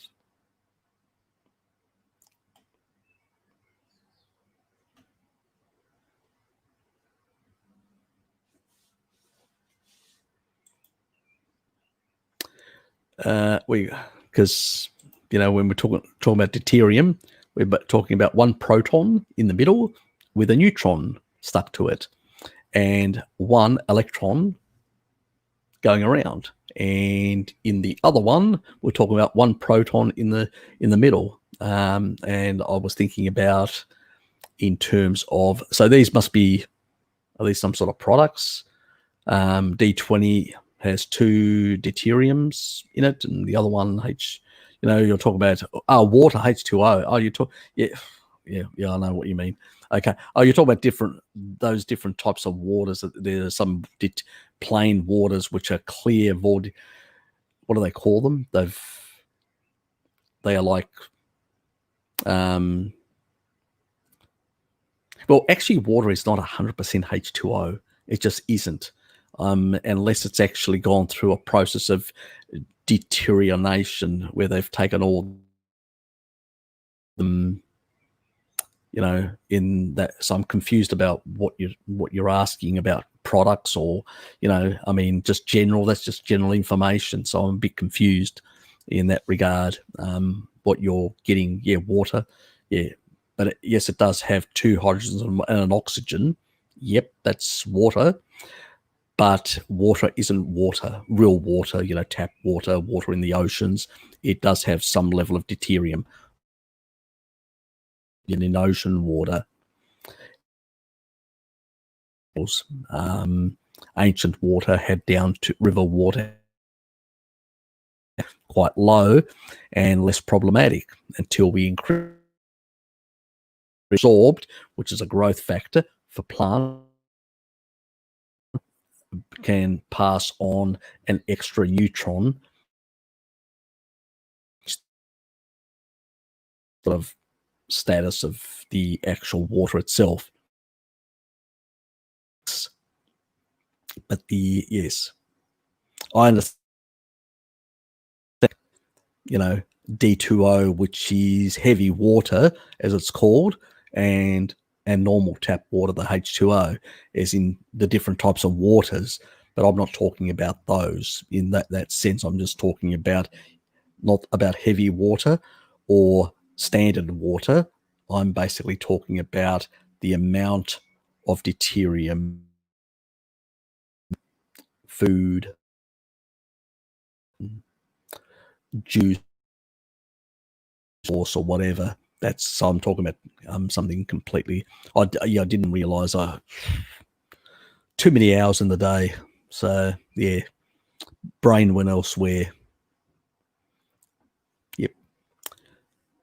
Anyway, we got some amazing lamb here in Norway too. Great. Sheep roam free in the mountains. Exactly. Lamb fat is pure heaven. Yeah, it's exactly the same thing. Sort of Central Highlands and all that. And a mate of mine that actually basically on grass all year round. And then basically when he gets close to Christmas, he gives me a call, says, "Do you want one?" Yep. And I usually get a whole sheep, gets all butchered up and put in the deep fridge. So I plus plenty of pork, bacon, and yeah, I'm happy as Larry. So no complaints. I'm lucky to be here in a place similar to Norway that has got a lot of good produce, animal produce. So yes, when I do decide to move to the tropics, that's going to be a bit of a struggle to work out. I may have to, have a hobby farm of my own over there. Just pay some Indonesians and just get them to manage it for me. In that regard. So that may be the way to go. Dad tried but failed. I probably could learn. He dragged me around everywhere, around the world, around different places. So I learned a lot of things. I know how to paint. I know how to, do bricks and bricklaying and concrete. So your personal assistance to your father, a Greek father. So you learn all these different skills. So probably the information is there, but never applied. It's only been applied in things when I did, refurbished a place, gutted it and refurbished it and stuff like that. But that's because I had to, because I wanted to make some money. But I never thought about it in terms of the sort of other stuff that he does. But I know how to do it, so it wouldn't be difficult to get back into it. I definitely am good at slaughtering animals and cutting them up and all that, because I've done that from the age of 8 years of age, so I don't have a problem with that. But yeah, some of the other fine management sort of methods of that I could probably learn, so it wouldn't be that difficult.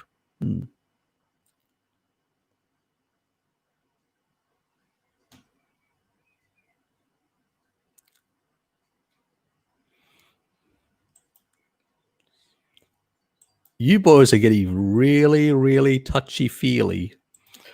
Oh, God, bloody concern. Give them a hammer and then they think that they can use it for other purposes. Oh, God. Is it illegal to buy bear meat anywhere? No idea.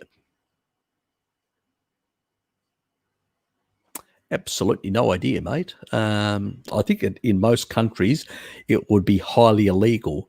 Probably the only place would be Mother Russia or somewhere in Siberia. Russian friends, and in Siberia, yes, I think you can probably get away with it. Get yourself a bear, but I don't know of many other like European, Western European, Central European, or North American or Australasia where it would be legal or you'd be able to access that sort of stuff. So I know you can access like horse meat in a few places around the world, even in Europe. But yes, I would say probably difficult.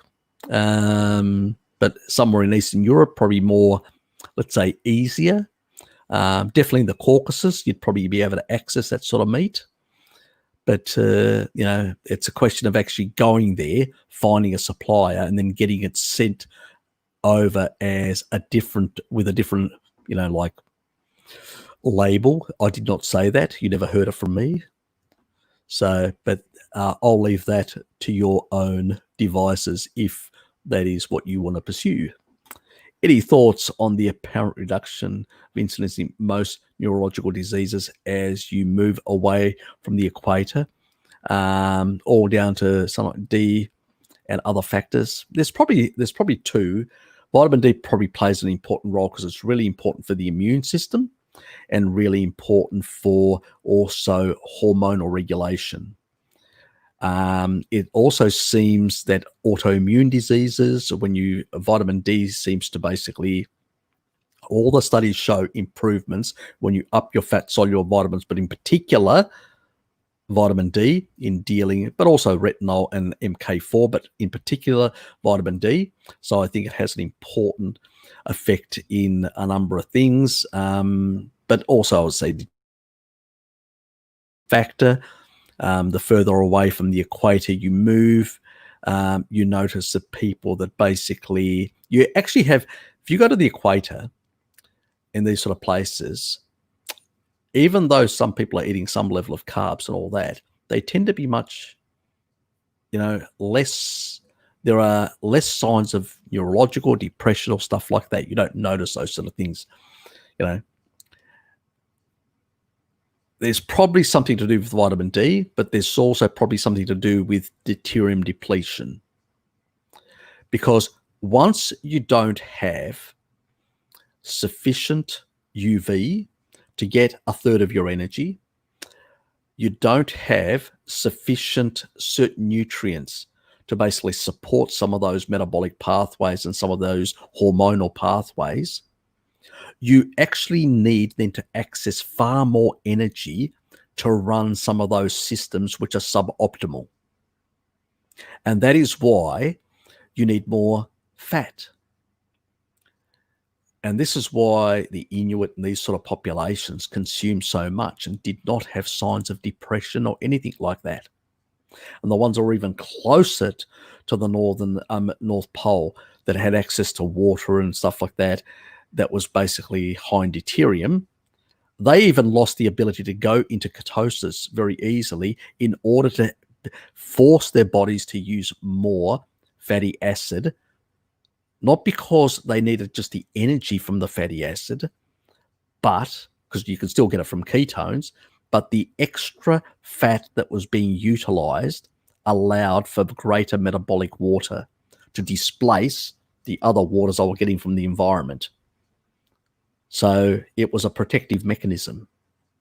This is my reason why the Inuit had this genetic shift, the ones that are much closer to the Arctic.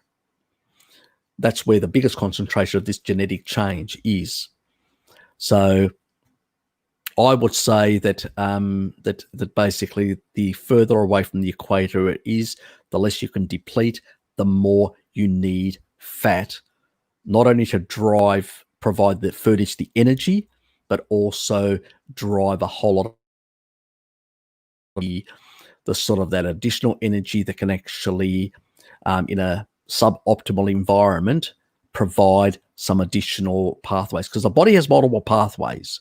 It has redundancy in the system. It's like the methylation pathway, which I've explained to you guys multiple times, but the choline betaine pathway and the B not supported with riboflavin, another pathway. So the body has all these redundancies in it. You know, a lot of the actual machinery that it produces is redundancy as well. It's the majority of the DNA is a redundant system for modulation and signaling, which we don't fully understand yet. So there is all that sort of stuff. And I would say, oxidative phosphorylation and deuterium depletion becomes critical. And this is why these populations in the Northern Hemisphere, the more sugar they start consuming, the level of illness in Scandinavia when they eat inappropriate diets, or in parts of the British Isles or Northern Europe, is much higher than in Southern Europe, is much higher than the equator, for those simple reasons.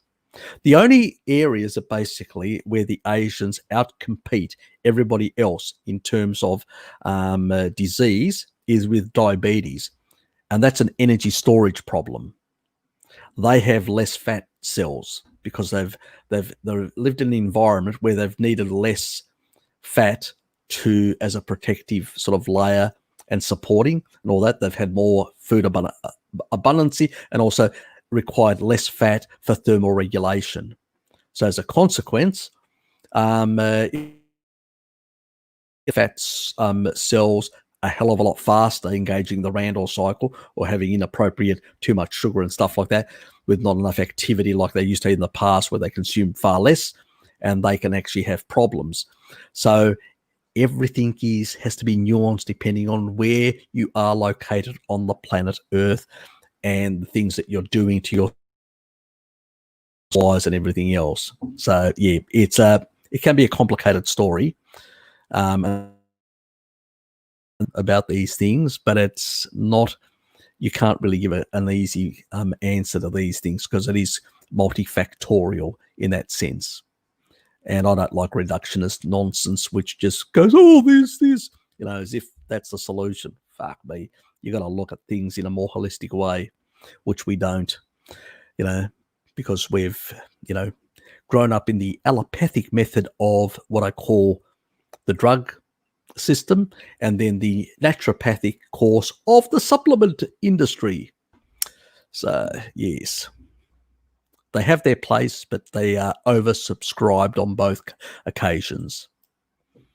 G'day, mate. Hello from Northern Germany, Harry. Nutrition-wise, does it make sense to consume pasteurized salmon caviar? Of nutrition.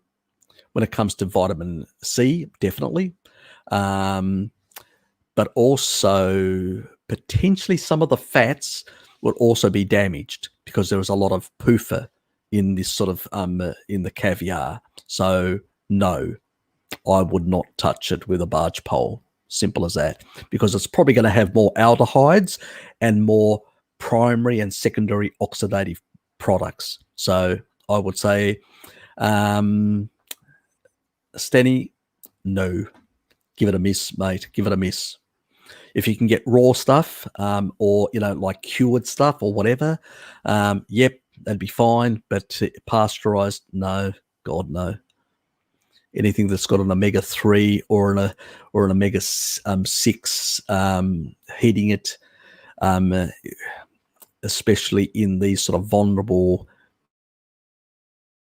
much more vulnerable than something that is actually in the animal fat itself, which is in the bilayers, and there is also the vitamin E in the way, a very stable form that can't be oxidized. When they heat them, they break some of the membranes to some extent, or they create leakage or stuff like that. And there's a potential for, for these sort of reactive products. So yeah, definitely give it a miss, mate. I mean, if you know any farmer, like if you know any people that, like fishermen and stuff like that, I mean, you're in northern Germany, to the coast, are you? Can you access some fish from coastal areas, as long as it's on the, away from some of the industrial areas of northern Germany, which is the other thing as well. I don't know enough about the sort of contaminants within that area, that region. So I can't give you, you'll probably have to do a bit of research yourself, or look for outside other parts where they haven't used pasteurization. I know, it's crazy. They're just pasteurizing everything. It's just bloody madness, the level of pasteurization nowadays. Yeah, just destroying good to problematic food. Yes. Yeah. Everything's default. Let's fuck it all up.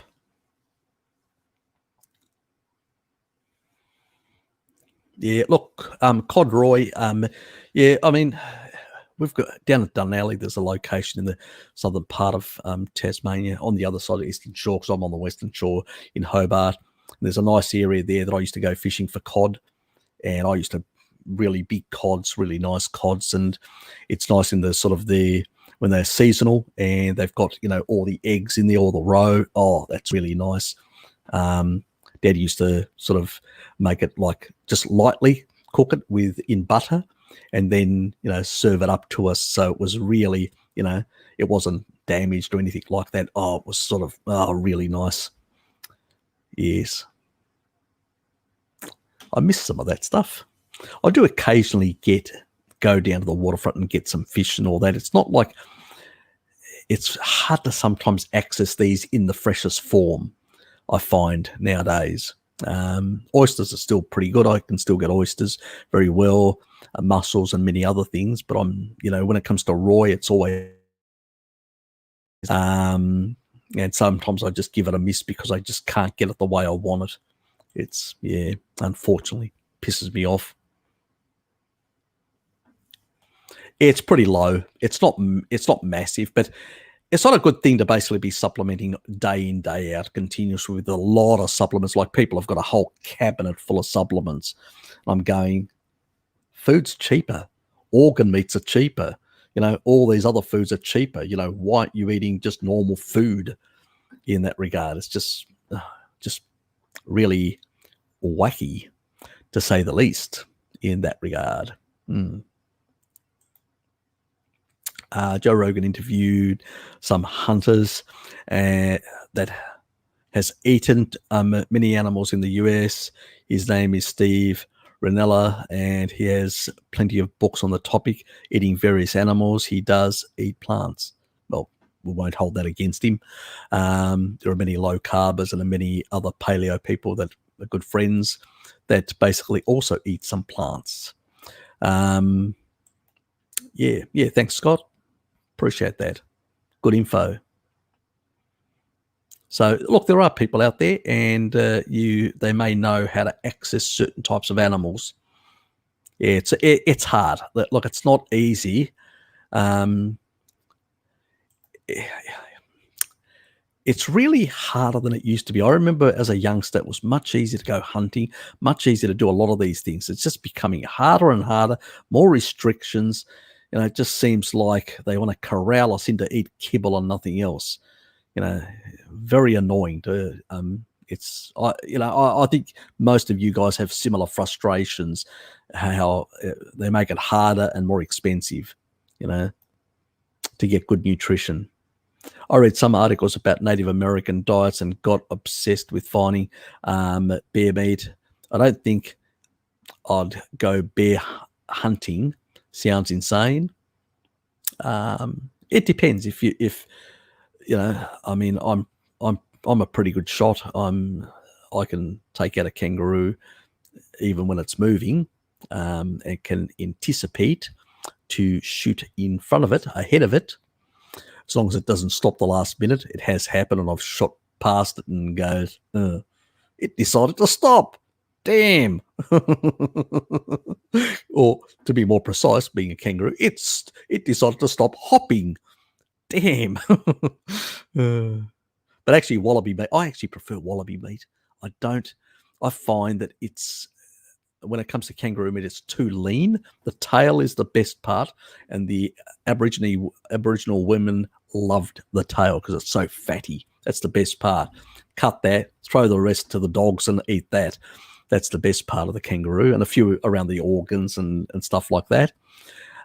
There are types in Tasmania. We don't have the real. There are fattier, larger, like red kangaroos and others in other parts of Australia, and they are much better. And even in Tasmania, the Aborigines, the Indigenous, the original, they didn't really hunt, kangaroos. They hunted more wallabies. Wallabies tend to be smaller and much easier to hunt as well.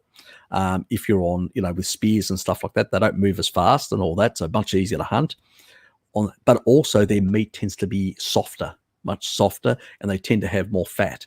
So, yeah, they tend to be, I'd say, a better animal, a wild type to consume. A Greek who knows to use concrete. Who would have known? Yeah, it's in the veins, mate. It's in the veins. Concreted right through.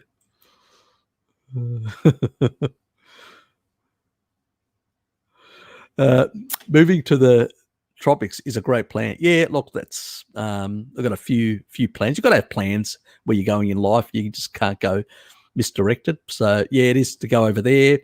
Once I've got my pension in 6 years' time, and then I've got a few other plans of getting a place and also potentially setting up a franchise as well. So that's the plan. I'm going to try a few things. I've got a few plans of doing a few things, and if it works out, great. If it doesn't, we'll try something else. I've got a plan A, plan B, and a plan C. They all could be jettisoned for a plan D. So, yeah, it's a work in progress. But you got to aim for something at the end of the day. Otherwise, you get nowhere. Anyway, Colin from Crete would know. You're such a comedian. Actually, some of my ancestry does come from Crete. They were great warriors. But primarily my genome comes from the southeast of the Peloponnese. That doesn't mean I'm Spartan, but it does come from that area primarily. And which is a primarily Doric area, if we want to be tribally specific. Not that anybody gives a shit about that sort of stuff anymore. I wondered if vitamin D plays a role with calcium channels in neurology. Yep, it does. Could go both ways, maybe. Yep. So, yeah, and also MK4 as well. And also sodium also plays a role. So there's a lot of interplay with a lot of different, even basically the MTs that I spoke about earlier, metallothioneins, they also play a bit of a role. So there it is, a big symphony of complex symphony. We sort of explain things in a very reductionist way, but the reality is there is a complex symphony of interplay of all these different enzymatic, hormonal processes. It's not a static thing. It's a very dynamic interplay environment, and it's, if it was that simple, we would all understand it. But we use reductionism to basically simplify it, but it doesn't mean it explains it. So yes, but that would be a long conversation. But I probably should do something like that. It is in my list of things to do, but it's not something that is. I sort of focus on what, the big things. Like I'm going to do one shortly, which is going to be on the electrolytes, because there's a lot of bullshit on that subject, like there is on the copper zinc. So I did that. Now I'm going to do one on the bullshit within there. My focus is more on the bullshit side. So I don't necessarily sort of, I'll provide information to people to help them with therapeutic approaches, or a certain protocol, how to fix things and stuff like that. That's a different thing. But I, like Bart, he sort of focuses on pulling apart these studies and saying this is bullshit, and pointing out exactly how statistically these people have made the wrong conclusions and whatever else, which is important. I do something similar, and I sort of compliment in the way where I go, well, these people are saying that apes never ate, and I go and show you all these studies. These people talk about this sort of stuff, and then these people say that if you take too much of this, it's going to do that. And then I find a whole reasons why it's not the case. Or they say, pork is bad, and then I find a whole lot of real good stuff to say, well, it's not confounded, to show basically that no, you're talking just crap. You're using reductionist nonsense and using really skewed information. So that's a sort of approach, I'm sort of into the demystifying of things and explaining things and correcting things and showing some of the and basically exposing some of the bullshits out there. I know it's about a 10% of the world population that has this, unfortunately for me, but more riboflavin corrects it. It actually improves the enzymatic process. So that enzyme with more riboflavin actually works as if it didn't have a defect. So all these people that have been going to the naturopaths and being dosed up on methylfolate and are creating imbalances with their B12 and giving themselves long-term dementia potentially because of the reductionist nonsense, all they need to do is look at the good science and research that showed quite clearly, randomized controlled clinical studies that I showed in that methylation one, quite clearly, you up the riboflavin, you correct the enzyme works properly. Once the enzyme works properly, you don't have to increase the other stuff.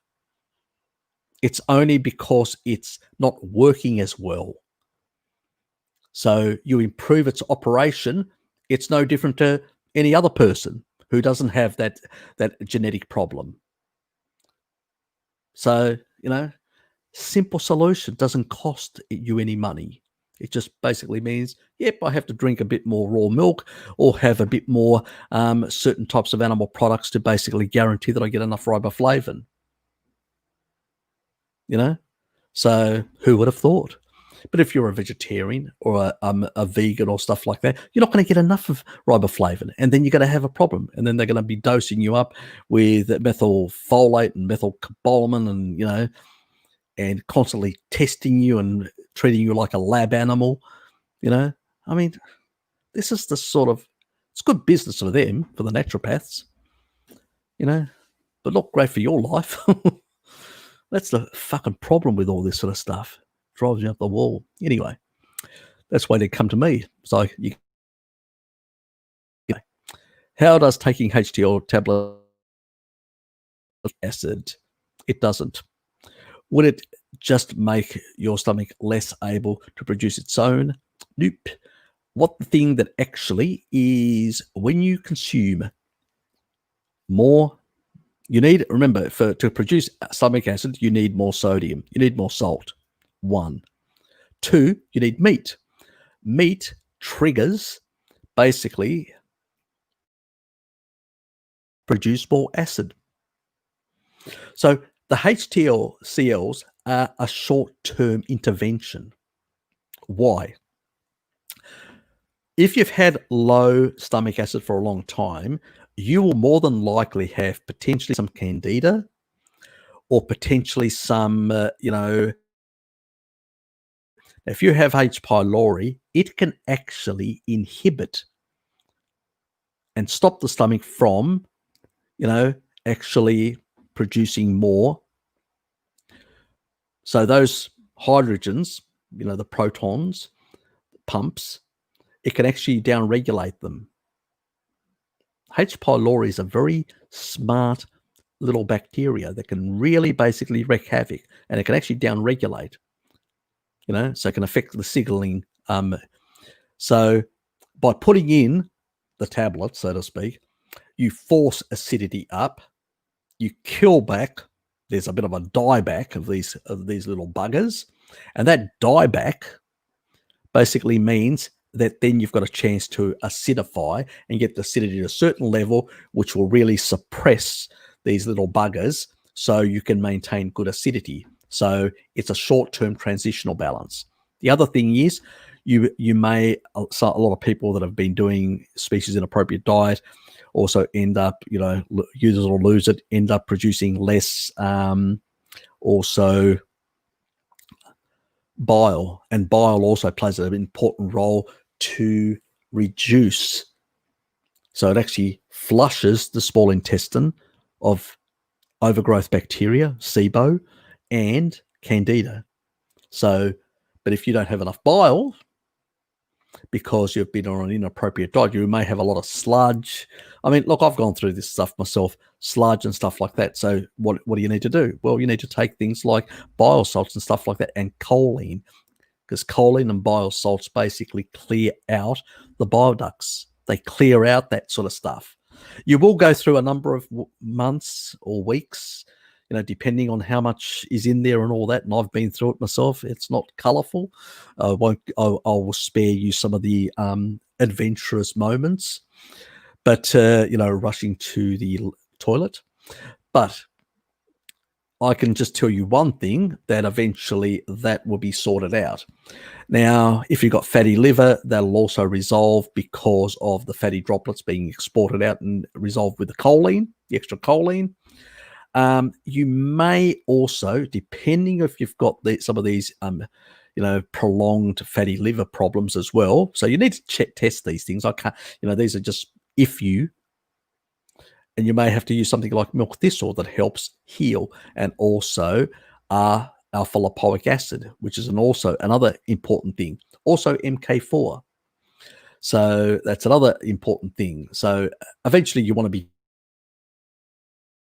and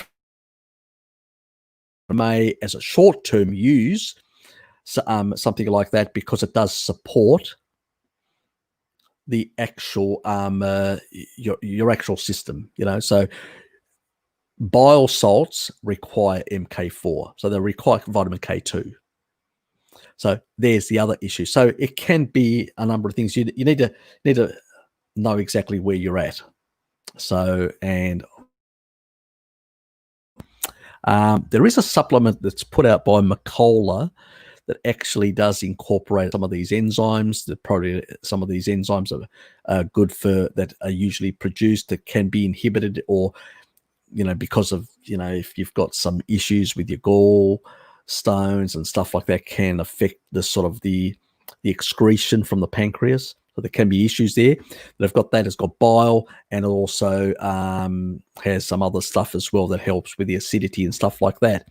So I can't remember the product, but it's called, I think it's called gallbladder something or whatever. I can't remember. You'd have to check it, which isn't a bad product. And, I mean, there are cheaper options as well. You can do your own research there, but you need to know sufficient information on the way you're going to approach it. If you're not sure, drop me a line, but do check out your liver situation, enzymes of your liver, and whether you've got any issues with, gallstones. Do you have any pain? Do you have any discomfort under the rib cage on the right hand side? Where your liver is. That will indicate there's a potential gall issue there. If there's something stuck in the duct, it usually will be on the other side, which is your pancreas will be a bit inflamed, and which will be a sort of a mild pancreatitis. So, and bile salts and choline tend to break this stuff down. So very important to use them in that regard. So you may need that sort of as well beyond the acidification. So I don't know what your past diet is either to know, what sort of damage you may have caused. How heavy in plants was it? The more heavier, probably the more problems you probably have with the pancreas, liver, stomach sort of nexus, because they all come together. So usually they go together in most cases, unfortunately. Hope that sort of helps. Anyway, once you start taking how long would you have to take it then before you start reducing your dose and all that? Well, it's a sort of a it's basically, if you basically start getting start getting severe burping or that, you've probably had too much. Sometimes if you don't take enough also, you can actually get burping, like in the initial stage where you've got your sphincter at top is sort of open. So at the early stages, you just ignore that. But at a later stage, once that settles down, if it comes back, okay, I'm taking too much at that stage. But in the early stages, ignore it. At the later stages, it's a different type of signal in that regard. So, yeah.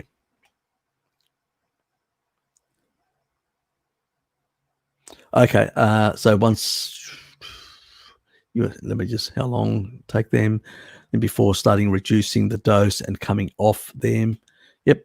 So I think that's pretty much explained. What's better, butter or ghee? Depends. For cooking, ghee, because it doesn't have it'll have, when you cook it, it'll produce less oxidative products and also less aldehydes. Because it has less of the proteins and less of the sugars that potentially can be damaged or glycated. So that's the difference. So ghee can be used as far better as cooking, but I use both ghee just for cooking and butter for other purposes, like I'll put on a steak or stuff like that or whatever.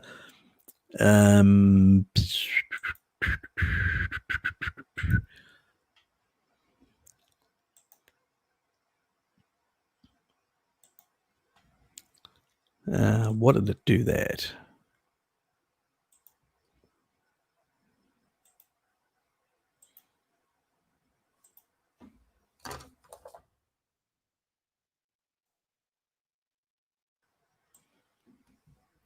Oops. Give me a sec.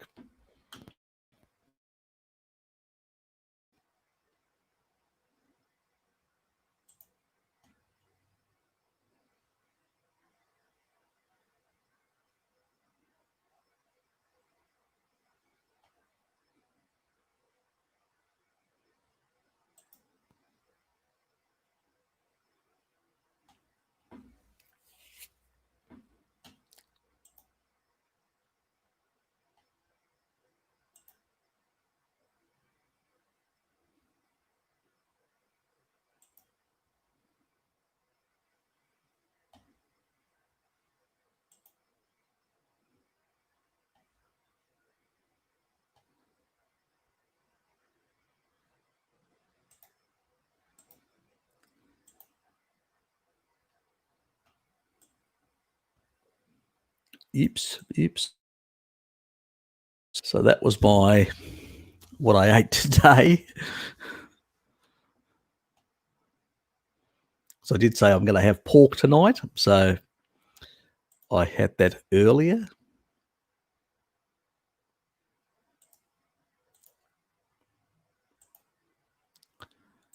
So that's what I had earlier today. So you can see salt, quite a bit of salt and pepper on there. So you can all through there, salt, all through there, all those larger parts of salt. So I do like them a bit larger, I don't mind. So that's, I mean, it's cooked, but it's, you know, a bit on the pinky side, but, you know, that's how I like my pork. I don't like it overcooked in that regard. So, you know, but it is cooked right through. Trust me, it is cooked right through. I'm not going to do anything stupid in any way, but I just wanted to show this other one. And there you go, butter. And that's what I do. I put butter on my cooked steaks and all that. And that's how I like to use butter, in that way. And only in that way. Ghee I use to cook. Ghee and lard primarily. So look, I've used tallow occasionally, but I actually prefer ghee, and I actually prefer lard far more for the taste. But that's me. Each to their own, as one would say. So, okay, now I've lost my spot. Wonderful, Harry. You're a marvel, aren't you? Yep, that was where it is. We'll go to the next one. Hi, Harry. A question completely off topic. That's okay. We're open to anything. I work in a freezer with cold goods. Are there any problems that might arise? Look, it depends. It really depends on your genes as well. I've got sort of like hypothermia genes, so I have less issues. I mean, I can walk in shorts and it's never really affected me. And other people can walk in, let's say somebody who comes from Southeast Asia, walks in, walks out, they can get a bit of a chill. So I would say you should try and spend less time in them in that regard. It does have a hormetic effect. Don't get me wrong. It is a stressor on the body. You will upregulate glutathione. Chronically, there are no studies whatsoever out there. I can't point you to a study and say if you are in and out of a freezer continuously, what term health, hard to say. I personally don't think, as long as you're clothed well, or basically, you know, you're not noticing anything like any crystallization happening at your ends or on your face and stuff like that, it should be less of a problem, you know. So there's always the risk with some people of some low-level type frostbite. That's where and in particular, when you're moving in, like in summer, from hot to cold, there's always that risk in that regard because of the temperature differential. You know, remember you have to then move a lot of warmer blood to different parts to sort of, you know, and this can create other potential issues. I've heard of heart palpitations, but it's less of a problem as long as you've got your electrolyte balance. But my biggest concern would be sort of low grade, sort of like frostbite. That would be my biggest concern in that regard. So I can't really think of anything else. Yes, if you do short term now and then, you'll probably get a hormetic effect, which probably be beneficial. But continuously, long term, and from very extreme type, different type of temperatures, there is a risk for you know, sort of, there's probably less of a risk for hypothermia. It's not unheard of, but there's more of a risk of this sort of, like your nose, your fingers, certain parts that are more vulnerable to this sort of low-grade frostbite type. And it depends on the temperature as well. Different freezers are operated at different temperatures, from what I know. So it's a real hard one to give you a really definitive answer on. I don't believe that I've actually answered to your satisfaction that question, but that's all. I hope that helps a bit. That's probably all it does. If you are consuming meat, fed corn, and soy, what were the reasons for not worrying about it? The only issues that I have is primarily the I've got an issue primarily with the deuterium side, because the PUFA content is so low. I mean, a steak, 100 grams or 3.5 ounces of steak, of beef, as an example, there's only about half a gram. That's it.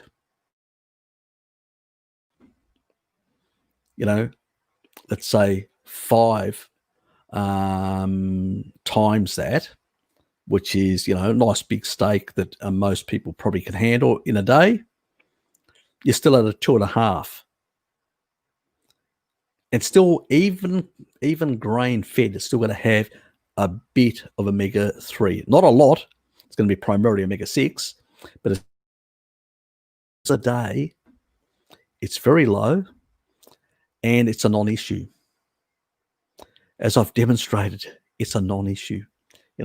When somebody can basically outlive their parents and be consuming regular eggs, we're not talking about pastured eggs here or anything like that, regular eggs, and consuming 17.5 grams of PUFA 6 every single friggin' day for decades upon decades, outlives his parents, he's 88 years old, outlived his parents, eats 25 eggs per day on average. His dad, from, there is a story that cardiovascular potentially, but I can't confirm it. It's just a story that, one of his friends, I think, said. But his mother died at 76, and I don't know from what causes. So they had no longevity genes in the family. So, I don't have an issue with animal. And the other thing is, we've got actually good conversion as long as you're not relying on ALA for omega-3s. That conversion pathway can be used entirely for linoleic acid, for LA, and it will convert most of that stuff to arachidonic acid, which isn't a problem. So it's a non-issue. Even in the rats that are poor converters, they can hardly convert LA to arachidonic acid. They are extremely poor converters. Even they, as I said, I showed that other example of the bacon, eating the bacon, giving them an isotope, a radioactive isotope that actually causes a substance that causes cancer in the colon, and the bacon was protective. But that's a rat that is not Randall cycle rat. And you know what, you guys that have been following me for a while, you know what Randall cycle mixed macronutrients. When you combine fat and sugar in high amounts, you engage the Randall cycle at all levels. A lovely little rat was eating bacon, and only bacon. It was protective. And that is considered one of the highest sources of PUFA. And they weren't feeding it the best bacon that I eat, like grass-fed and stuff like that, pastured bacon. They were eating, regular sort of shit bacon that was being fed corn and everything else under the sun. And still, It was fucking protective in the rat. And I suspect it would be protective in humans as well. Processed meat, yes. Full of nitrates and all that. Protective. Salts and stuff like that. Cured. You know? Wonderful, isn't it? Processed meat saving you from colon cancer.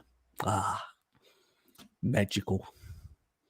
As long as you don't feed the rat the other shit, because all the other studies that are done, you got to understand, these are plant-based academics. I actually know who they are, all these fuckwits that are out there. And what they do is they create the standard chow. So the standard chow makes the animal sick. And then they combine pork and they say, oh, it's the pork. I mean, you've already induced insulin resistance. Obviously, the pork isn't going to help because that person is already sick on a poor eating inappropriately. And that's the problem. You know, these are really, you know, it's the study design, which is poor, you know, but that's a standard diet. You know, eat a bit of shit meat, quality meat, and a whole lot of sugars and trans fats and everything else under the sun. And you wonder why the human gets sick or why, you know, they give it a bit of lard and a whole lot of seed oil, like corn oil in particular, in the chow of the rat. I mean, obviously, you know, the damaging effects. And actually, rats are actually even poorer depleters of deuterium. So the actual seed oils that they put in there actually makes the rat even sicker much faster than a human. But it's the lard in there. It's the bacon. It's the pork that's crap. You know, reductionist nonsense. I mean, we know from history before these seed oils existed, people were eating. Spartans were eating high, you know, pork-based diet. They were great warriors. They never had any health problems. Garbage, absolute garbage. The Okinawans, some of the longest-lived people, they start the morning with pork, and they finish the morning with the evening with pork. Yes, they calorie restrict, they fast, they do a whole lot of other things, but their diet is primarily their meat source. They have a bit of other meat source, but primarily pork. They venerate the pork. They've got little statues of pork outside their homes and all that. So pork, it's called the island of the pork for no good reason. Yeah, and Sardinians, lard, like my ancestors, my great-grandfather lived 107, you know. My father used to help his mother lard, you know, in the mountainous areas of Greece. I know what we ate, what people ate years ago. And it's quite clear that these people have just poisoned the world with misinformation and inappropriate stuff and then blamed the ancestral foods we've been eating for donkey's years. So, donkey's years, like that? Yep. Had to throw the donkey in there somewhere. I'm a Greek after all. Yes. And multiple sclerosis, a whole lot of organ meats in there. Got the nutrition up from animal foods. Voila, no more multiple sclerosis, MS. And now some academics claim, even though she went to some of the top universities and hospitals where they tested and proved that she had multiple sclerosis, they say now that she didn't. But nobody's done any clinical studies to prove her wrong, and they won't, because there's a big industry, a lot of money in these institutions peddling their normal bullshit. You eat a species-appropriate diet, eventually a lot of things get sorted out. It sometimes can take longer for some people. It's just unfortunate it can take longer. Sometimes it depends how bad the damage is and all that. So it varies in that regard. Thanks for your comprehensive answers to my equator neurological disease. Yep, not a problem, mate, you know. Reverend, the whole type of questions. Yeah, look, it's people like giving people sort of reductionist answers. I wish the world was that simple. All problems would go away, but it's not. Our body is a complex organism of multiple interactions with all sorts of things. You know, our interaction with the earth. Are we grounding ourselves, and are we taking up more negative ions and giving away positive ions? Are we basically eating certain appropriate foods that are basically reducing the level of sulfonation?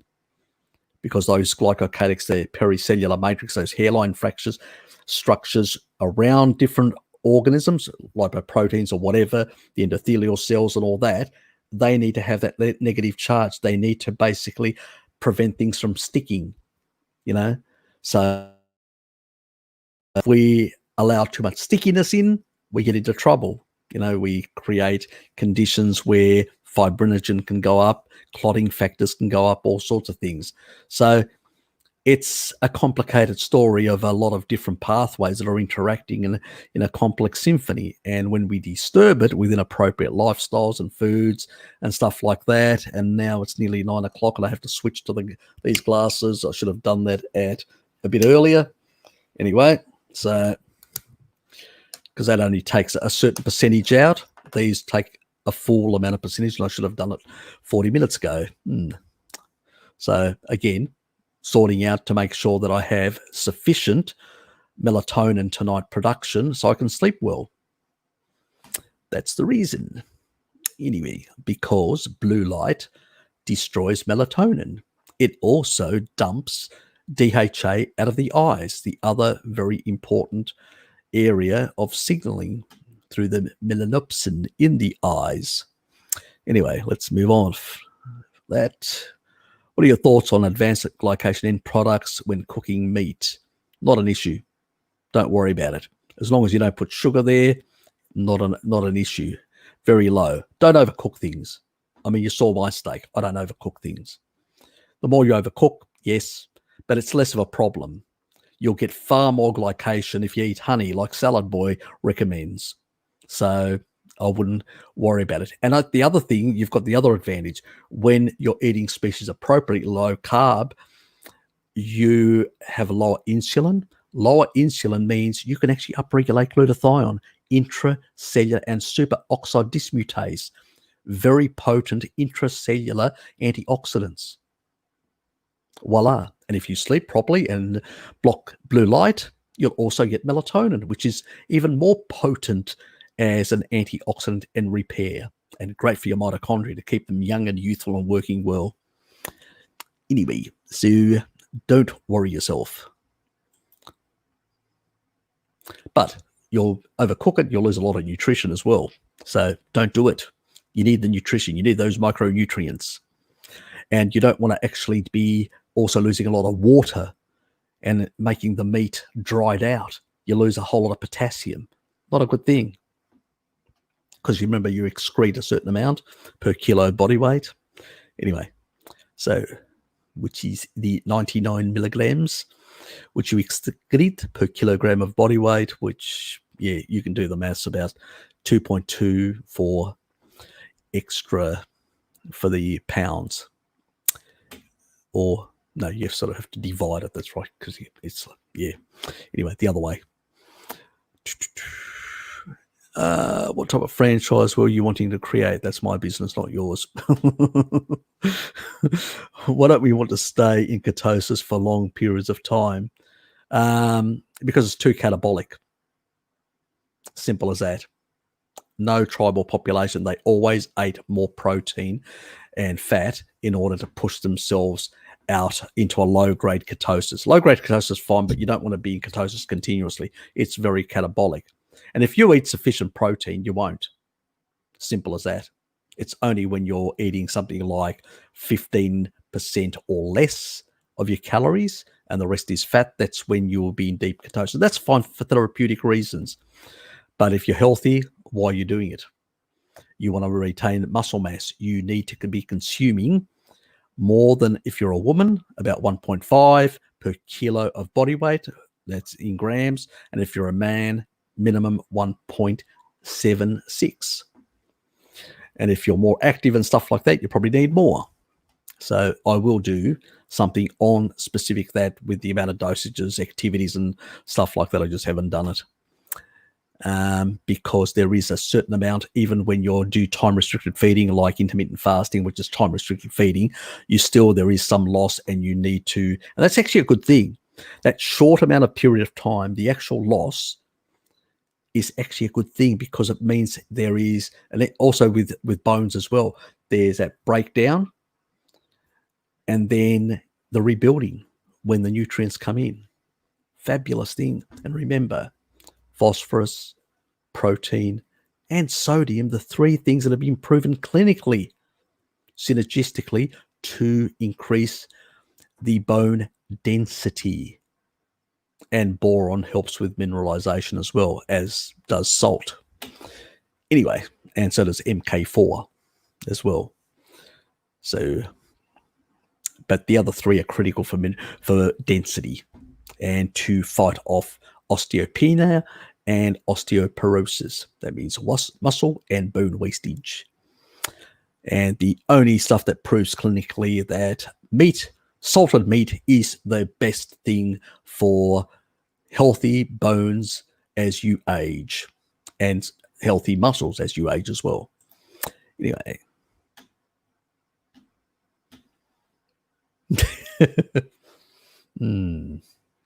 You want some concrete boots?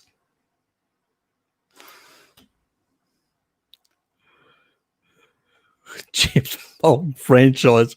You mean tropical mowing? You never tell the competition what you're doing. Should know that. It's business.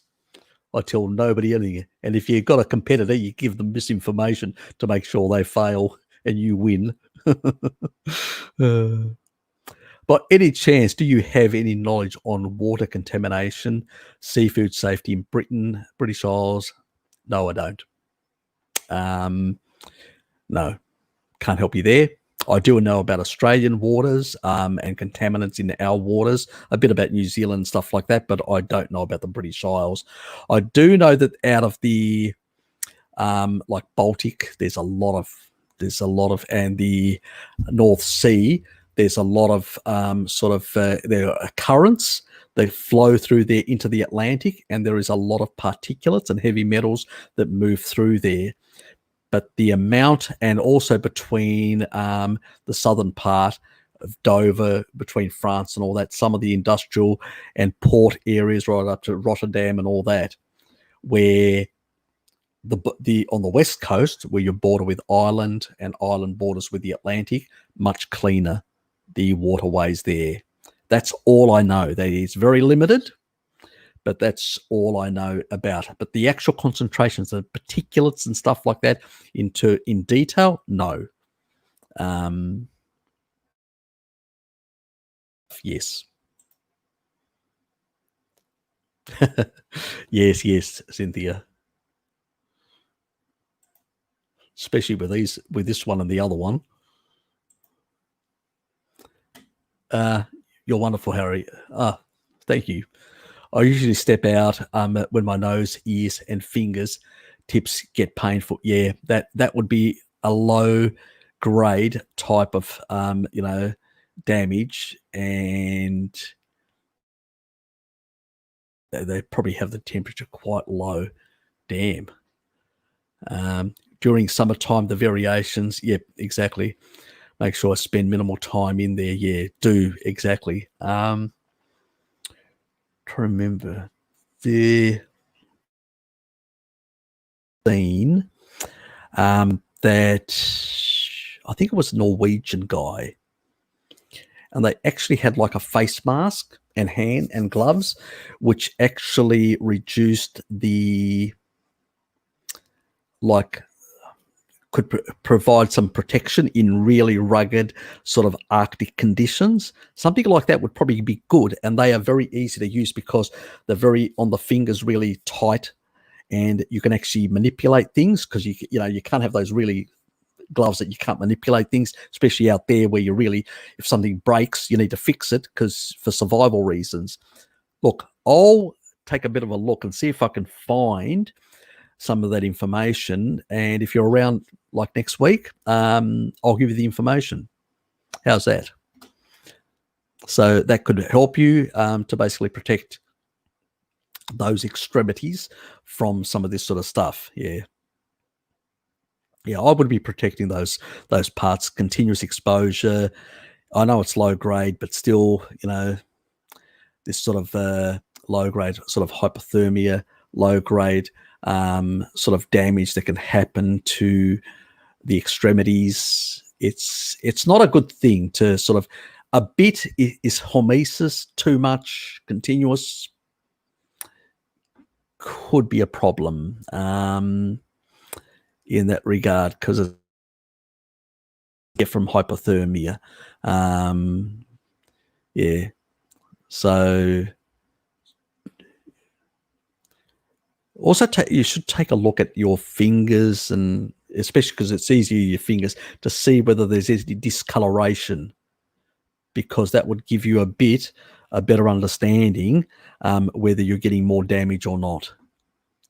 So yeah, because sometimes you can actually, two things can happen. You can get a bit of discoloration, or you can get like the doubling of skin sort of like thickens to sort of, it becomes like a protective thing, but it actually can also reduce the amount of, like blood that gets through there and all that, and create like dead tissue, so I've seen that happen as well. So got to be careful. I mean, look, I've worked in restaurants, I've worked in all sorts of things when I was young.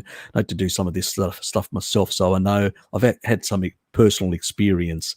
So yes. Just noticed your other comment. Yep, not a problem. You're welcome. Like Dr. Michael Eads was saying, the rats were fed bags of crap. Exactly. Most of these studies are just pieces of crap. And there are some exceptions. I mean, I was shocked when I came across that study with a rat being, rats being fed all these different, no chow, no crap, just being fed beef, pork, and lamb. I think it was lamb. No, chicken. Sorry, chicken. Those three meats, and bacon. And the one on the bacon, the other ones were basically no different than the control that was on a standard chow. But the bacon actually had the protected meat with salt, the two things that most people out there hate. You speak to anyone there, they say salt is the devil incarnate and meat is the devil incarnate. When you combine those things, magical things happen. Who would have thought? So actually, cancer protective. It's a cancer cure. No, I'll never say that. But it did inhibit, So it definitely wasn't doing any harm. It definitely wasn't doing as the supposedly thing that they say that bacon does. It causes, all the vegetards will go, bacon causes basically bowel cancer. Oh, God, what a bunch of vegetarian tossers. Just show them that point. I'll have to do a bloody video for that as well. Just a small one. I'll see if I get a chance tomorrow after work. Do it just a really small one and get it out of the way just for that study, and just point these things out. Nothing else. Just a couple of minutes, 5 minutes or whatever. I'll do something like that. Get it out of the, so you guys can use it to post it in other areas and just give them the speak. So that's probably one thing, and I will get that electrolyte done sometime next week. It probably will be shorter than the other stuff, because like the one that I did, it doesn't have to be that long. It just needs to point that those obvious ways, secretion rates, the stuff that I showed you that day, but I'll do it in a little video. Bart said do it in a separate video because YouTube can remove it, because it's considered you've already they got some confusing things. I don't know, strange. They annoy me. Anyway, near useless studies. Yeah, exactly. Poor quality. Exactly. Fed crap on crap. Look, migraines, it can be a whole lot of different reasons. Actually, migraines can originate from like an issue with your gallbladder. And so if you massage it under your rib cage, Sometimes I remember when I was getting headaches from gallstones until they came out. One came out very annoyingly, but anyway, that's another story.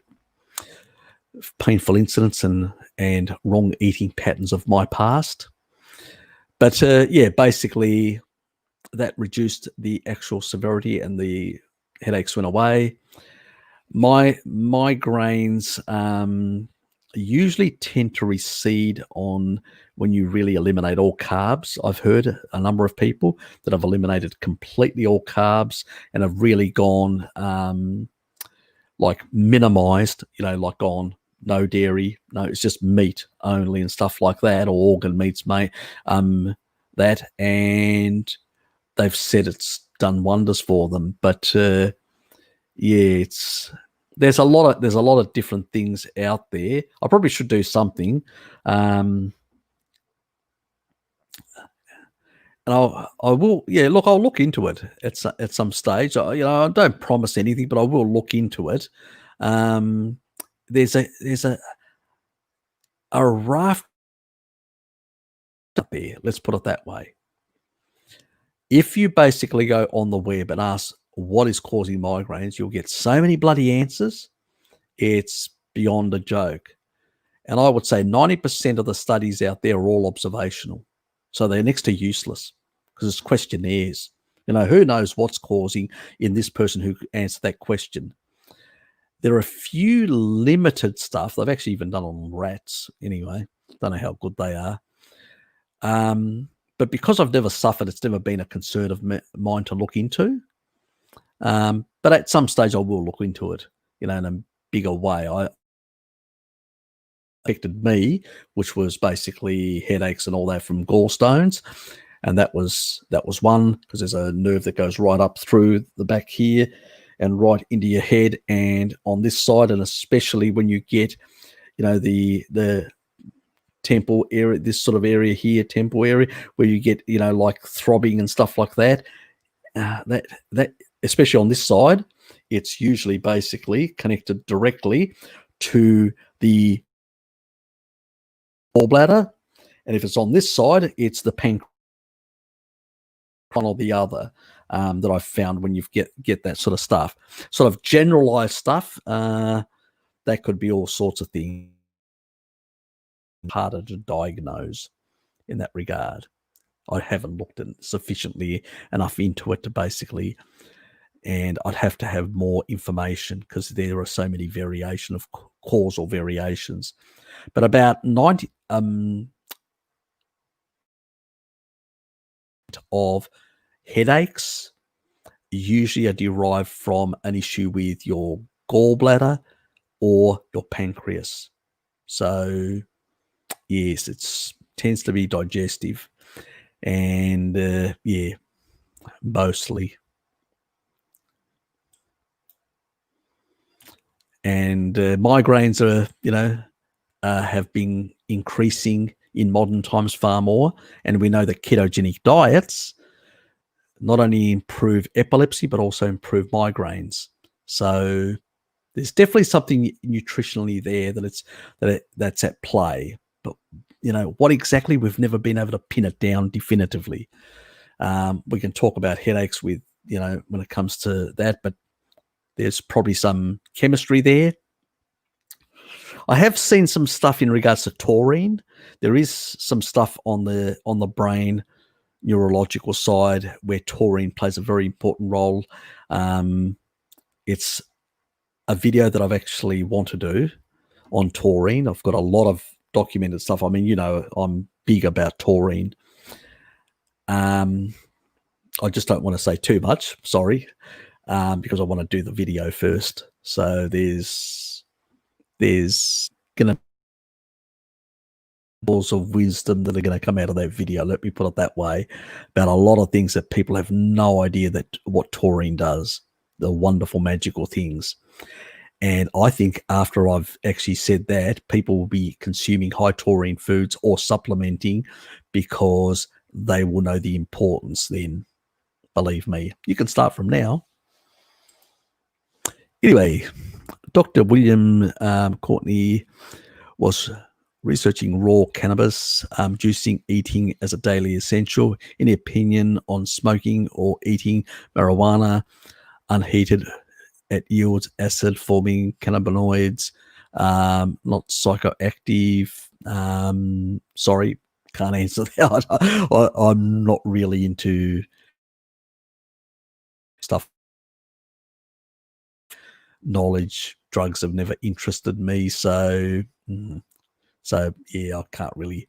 I mean, I did smoke in the past, tobacco, but that was when I was doing everything wrong. But I wouldn't smoke the stuff. Eating, I don't know how much you can absorb of any of the active components in extracted form, juicing and all that. There may be some benefit in terms, I've heard that there are some neurological benefits here and there of cannabinoids. Do we have sufficient studies or long-term usage? But also ketogenic diets and strict carnivore diets seem to have similar effects when it comes to neurological issues. So why not just do the foods without any risk? That would be my sort of opinion, but that's me. What you do with your life is your body, belongs to you, what you do with it. But that's all I can provide you with information. But there seems to be some sort of some of the active components in there that seem to have some sort of benefit. It's like even nicotine has some neurological benefits, but whether it's these cannabinoids or nicotine long term really are suitable, or creating other imbalances, or changing some of the structures or the way the body works, a bit like statins or stuff like that, really dysregulate you over time. Is it a good idea to cause dysregulation? So you may get a short-term benefit, but a long-term other problems. I don't know, because there are no long-term studies to really basically be able to tell you. It's like kids that have got epilepsy. They're talking about using cannabinoids and stuff like that. Well, why don't you just put them on a ketogenic diet? It's been proven far more effective than cannabinoids, and less side effects and less potential long-term issues associated with them. So why drug the population? Just basically put them on a ketogenic diet and fix the problem. In many cases, those kids only have to do it, if they're young enough, only have to do it a couple of years, and then don't have to do it long term, because usually as the brain is actually still growing and developing, the ketogenic diet of a couple of years is more than enough to fix those problematic pathways that haven't developed properly, correct them, provide the proper energy substrate, and then they grow and develop normally, those pathways, the brain physiology, and they can go on any diet after that and they don't really have a problem. And we've seen quite a lot. There's a Charlie Foundation in the US, and there was even a movie, and John Hopkins has been doing it since the heavily since the mid or late 1920s. So it's a long, well-established protocol that is much more safer and they have improved some of their protocols as well. So I'd look into that rather than this sort of approach. But, as I said, your body, what you do, is your business. And you're welcome. And we'll move on. I was reading somewhere recently that migraines have something to do with magnesium deficiency. I've heard that as well, but it's not proven. There's no proof. I haven't found any studies that actually show that. But, it may have an effect. But there are other people that have got magnesium deficiencies as well. They usually get like sore ankles and stuff like that, no migraines. So, but then again, it is an important component for energy production, magnesium ATP. So maybe it has an indirect effect, potentially. So I will have to do that electrolyte video, won't I? Yep. And curious to hear. I'll say.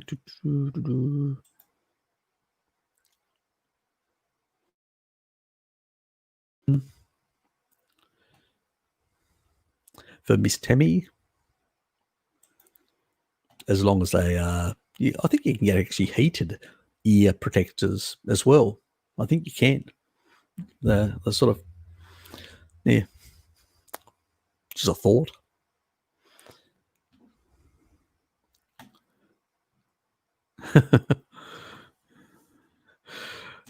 Good for you. Go and get some raw milk. Sounds really good.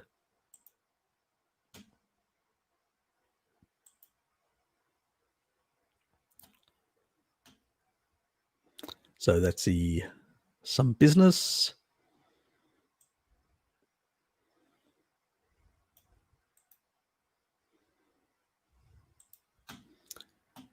And I'll pop that in there.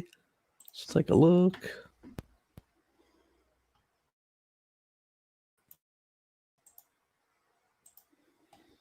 And this is in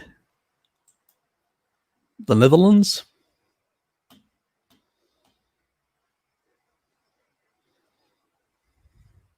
So people can check that out. Some good sausages. Oh, that's what I need to get. I forgot to get sausages. Damn. Just remembered. I've got the cured, those are the beer sticks, but they're not, we're talking about sausages here. That's just raw meat, cured raw meat that I'll take to work with me. But yes. Very good. There you go, guys. If you're in that part of the world.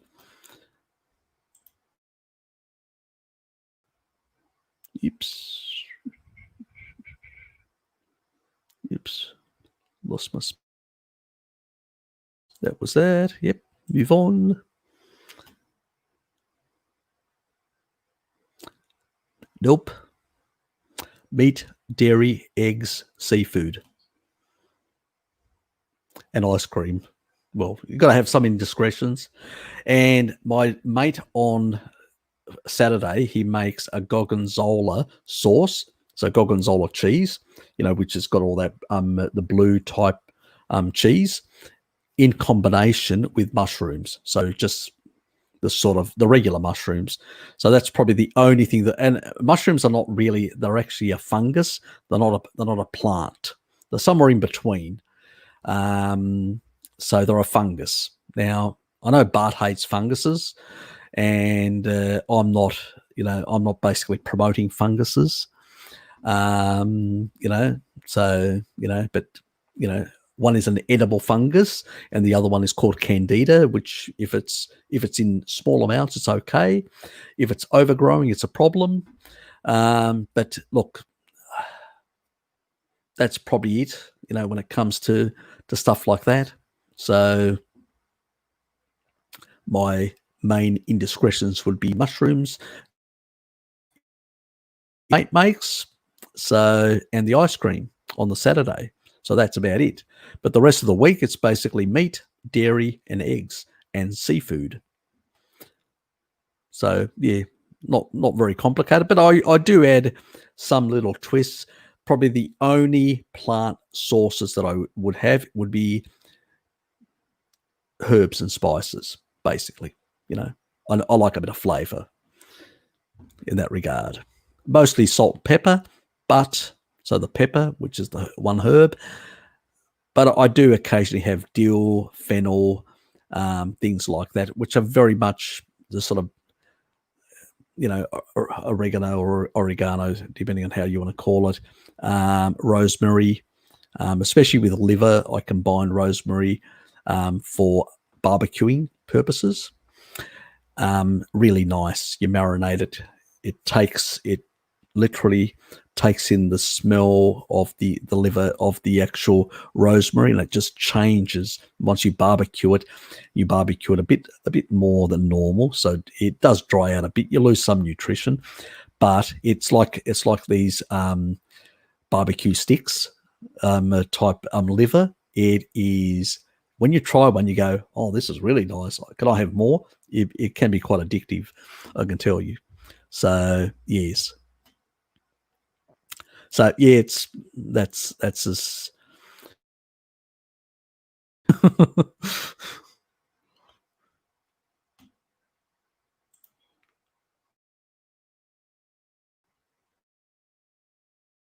bit of Dutch there for you guys. G'day, Shell. God almighty, it must be early.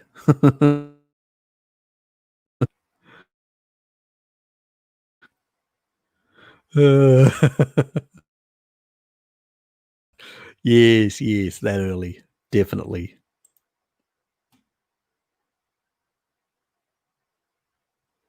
You got a fan? Definitely gets the worm.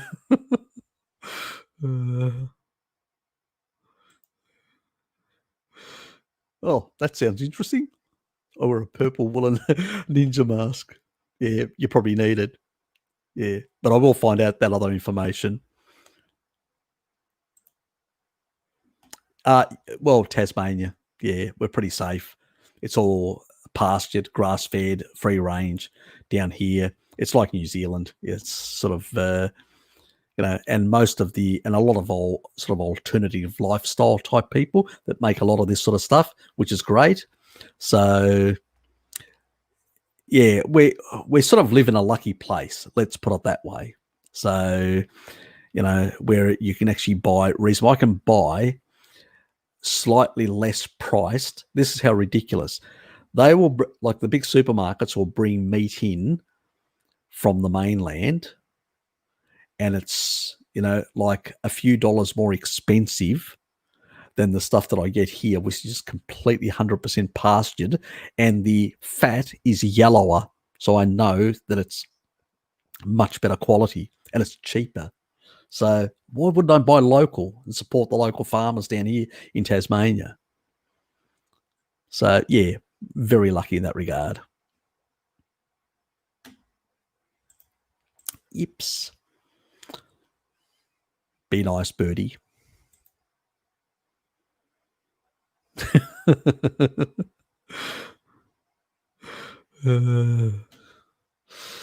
He's been in a wacky mood today. He's, all sorts of things, sexual innuendos, all sorts of things. He's been out of control.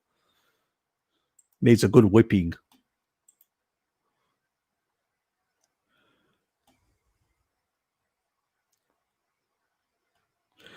I just caught up with a thing.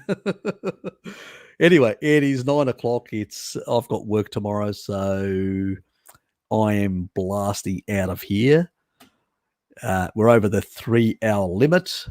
Thanks, guys. I appreciate everybody for being here, and really enjoyed your company.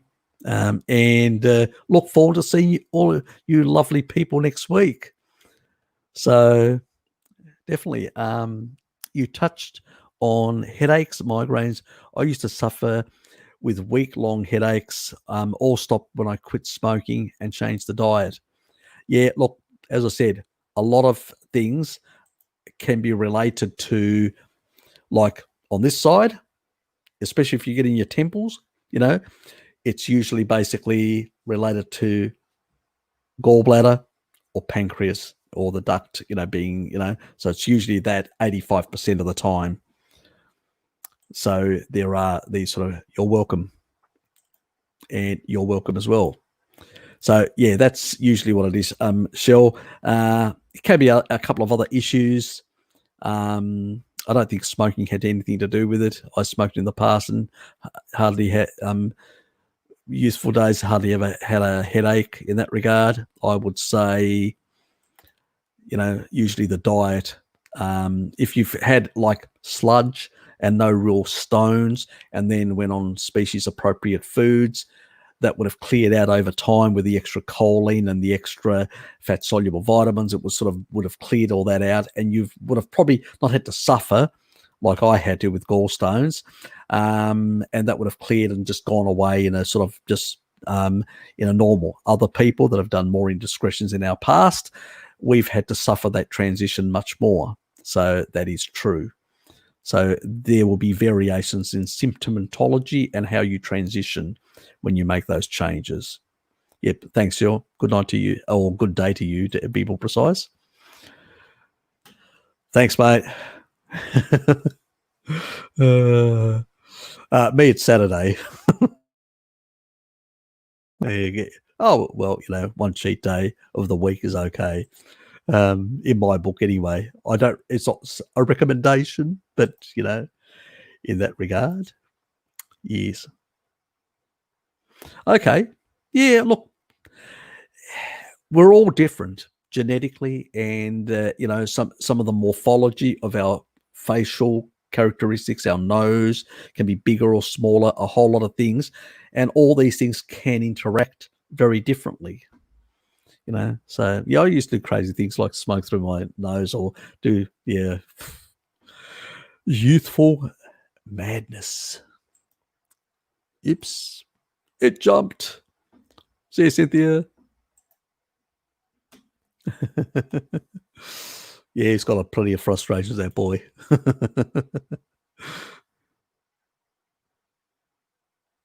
Look, potentially some people can be more sensitive to nicotine than others. That's also a possibility. So it wouldn't be anything else, because all the other stuff affects the lungs and stuff like that. But I have heard of nicotine, but I haven't seen any studies. It's all anecdotal. And some doctors have put the blame on nicotine for it, that some people are more sensitive to it. I don't know the reasons or the genetic pathways for it. But that you've given it up, best thing you've ever done for yourself, like I gave it up, best thing I ever done as well. So, it could be the nicotine. It affects people differently in their brain. It's a neurotropic.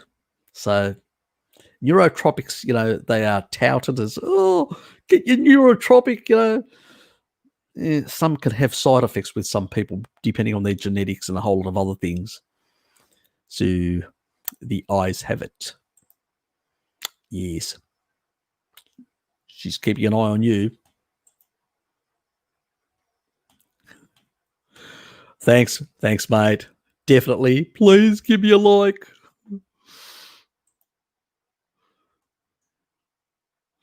You are. You should know, with T1 or T2, you're always getting into trouble. Thank you. You too as well. Anyway, I'm out of here. The last message goes to the nurse. See you guys. Have a good day and enjoy yourselves. And I will see you guys, whether it's a premiere thing on through the week, potentially. Otherwise, it'll be next week. So I may do a premiere. I may not. I may just put the videos out there and just leave it at that. But I may do one potential premiere out of those stuff that I'll release this week. So you never know. You'll be surprised. See you guys. Take care.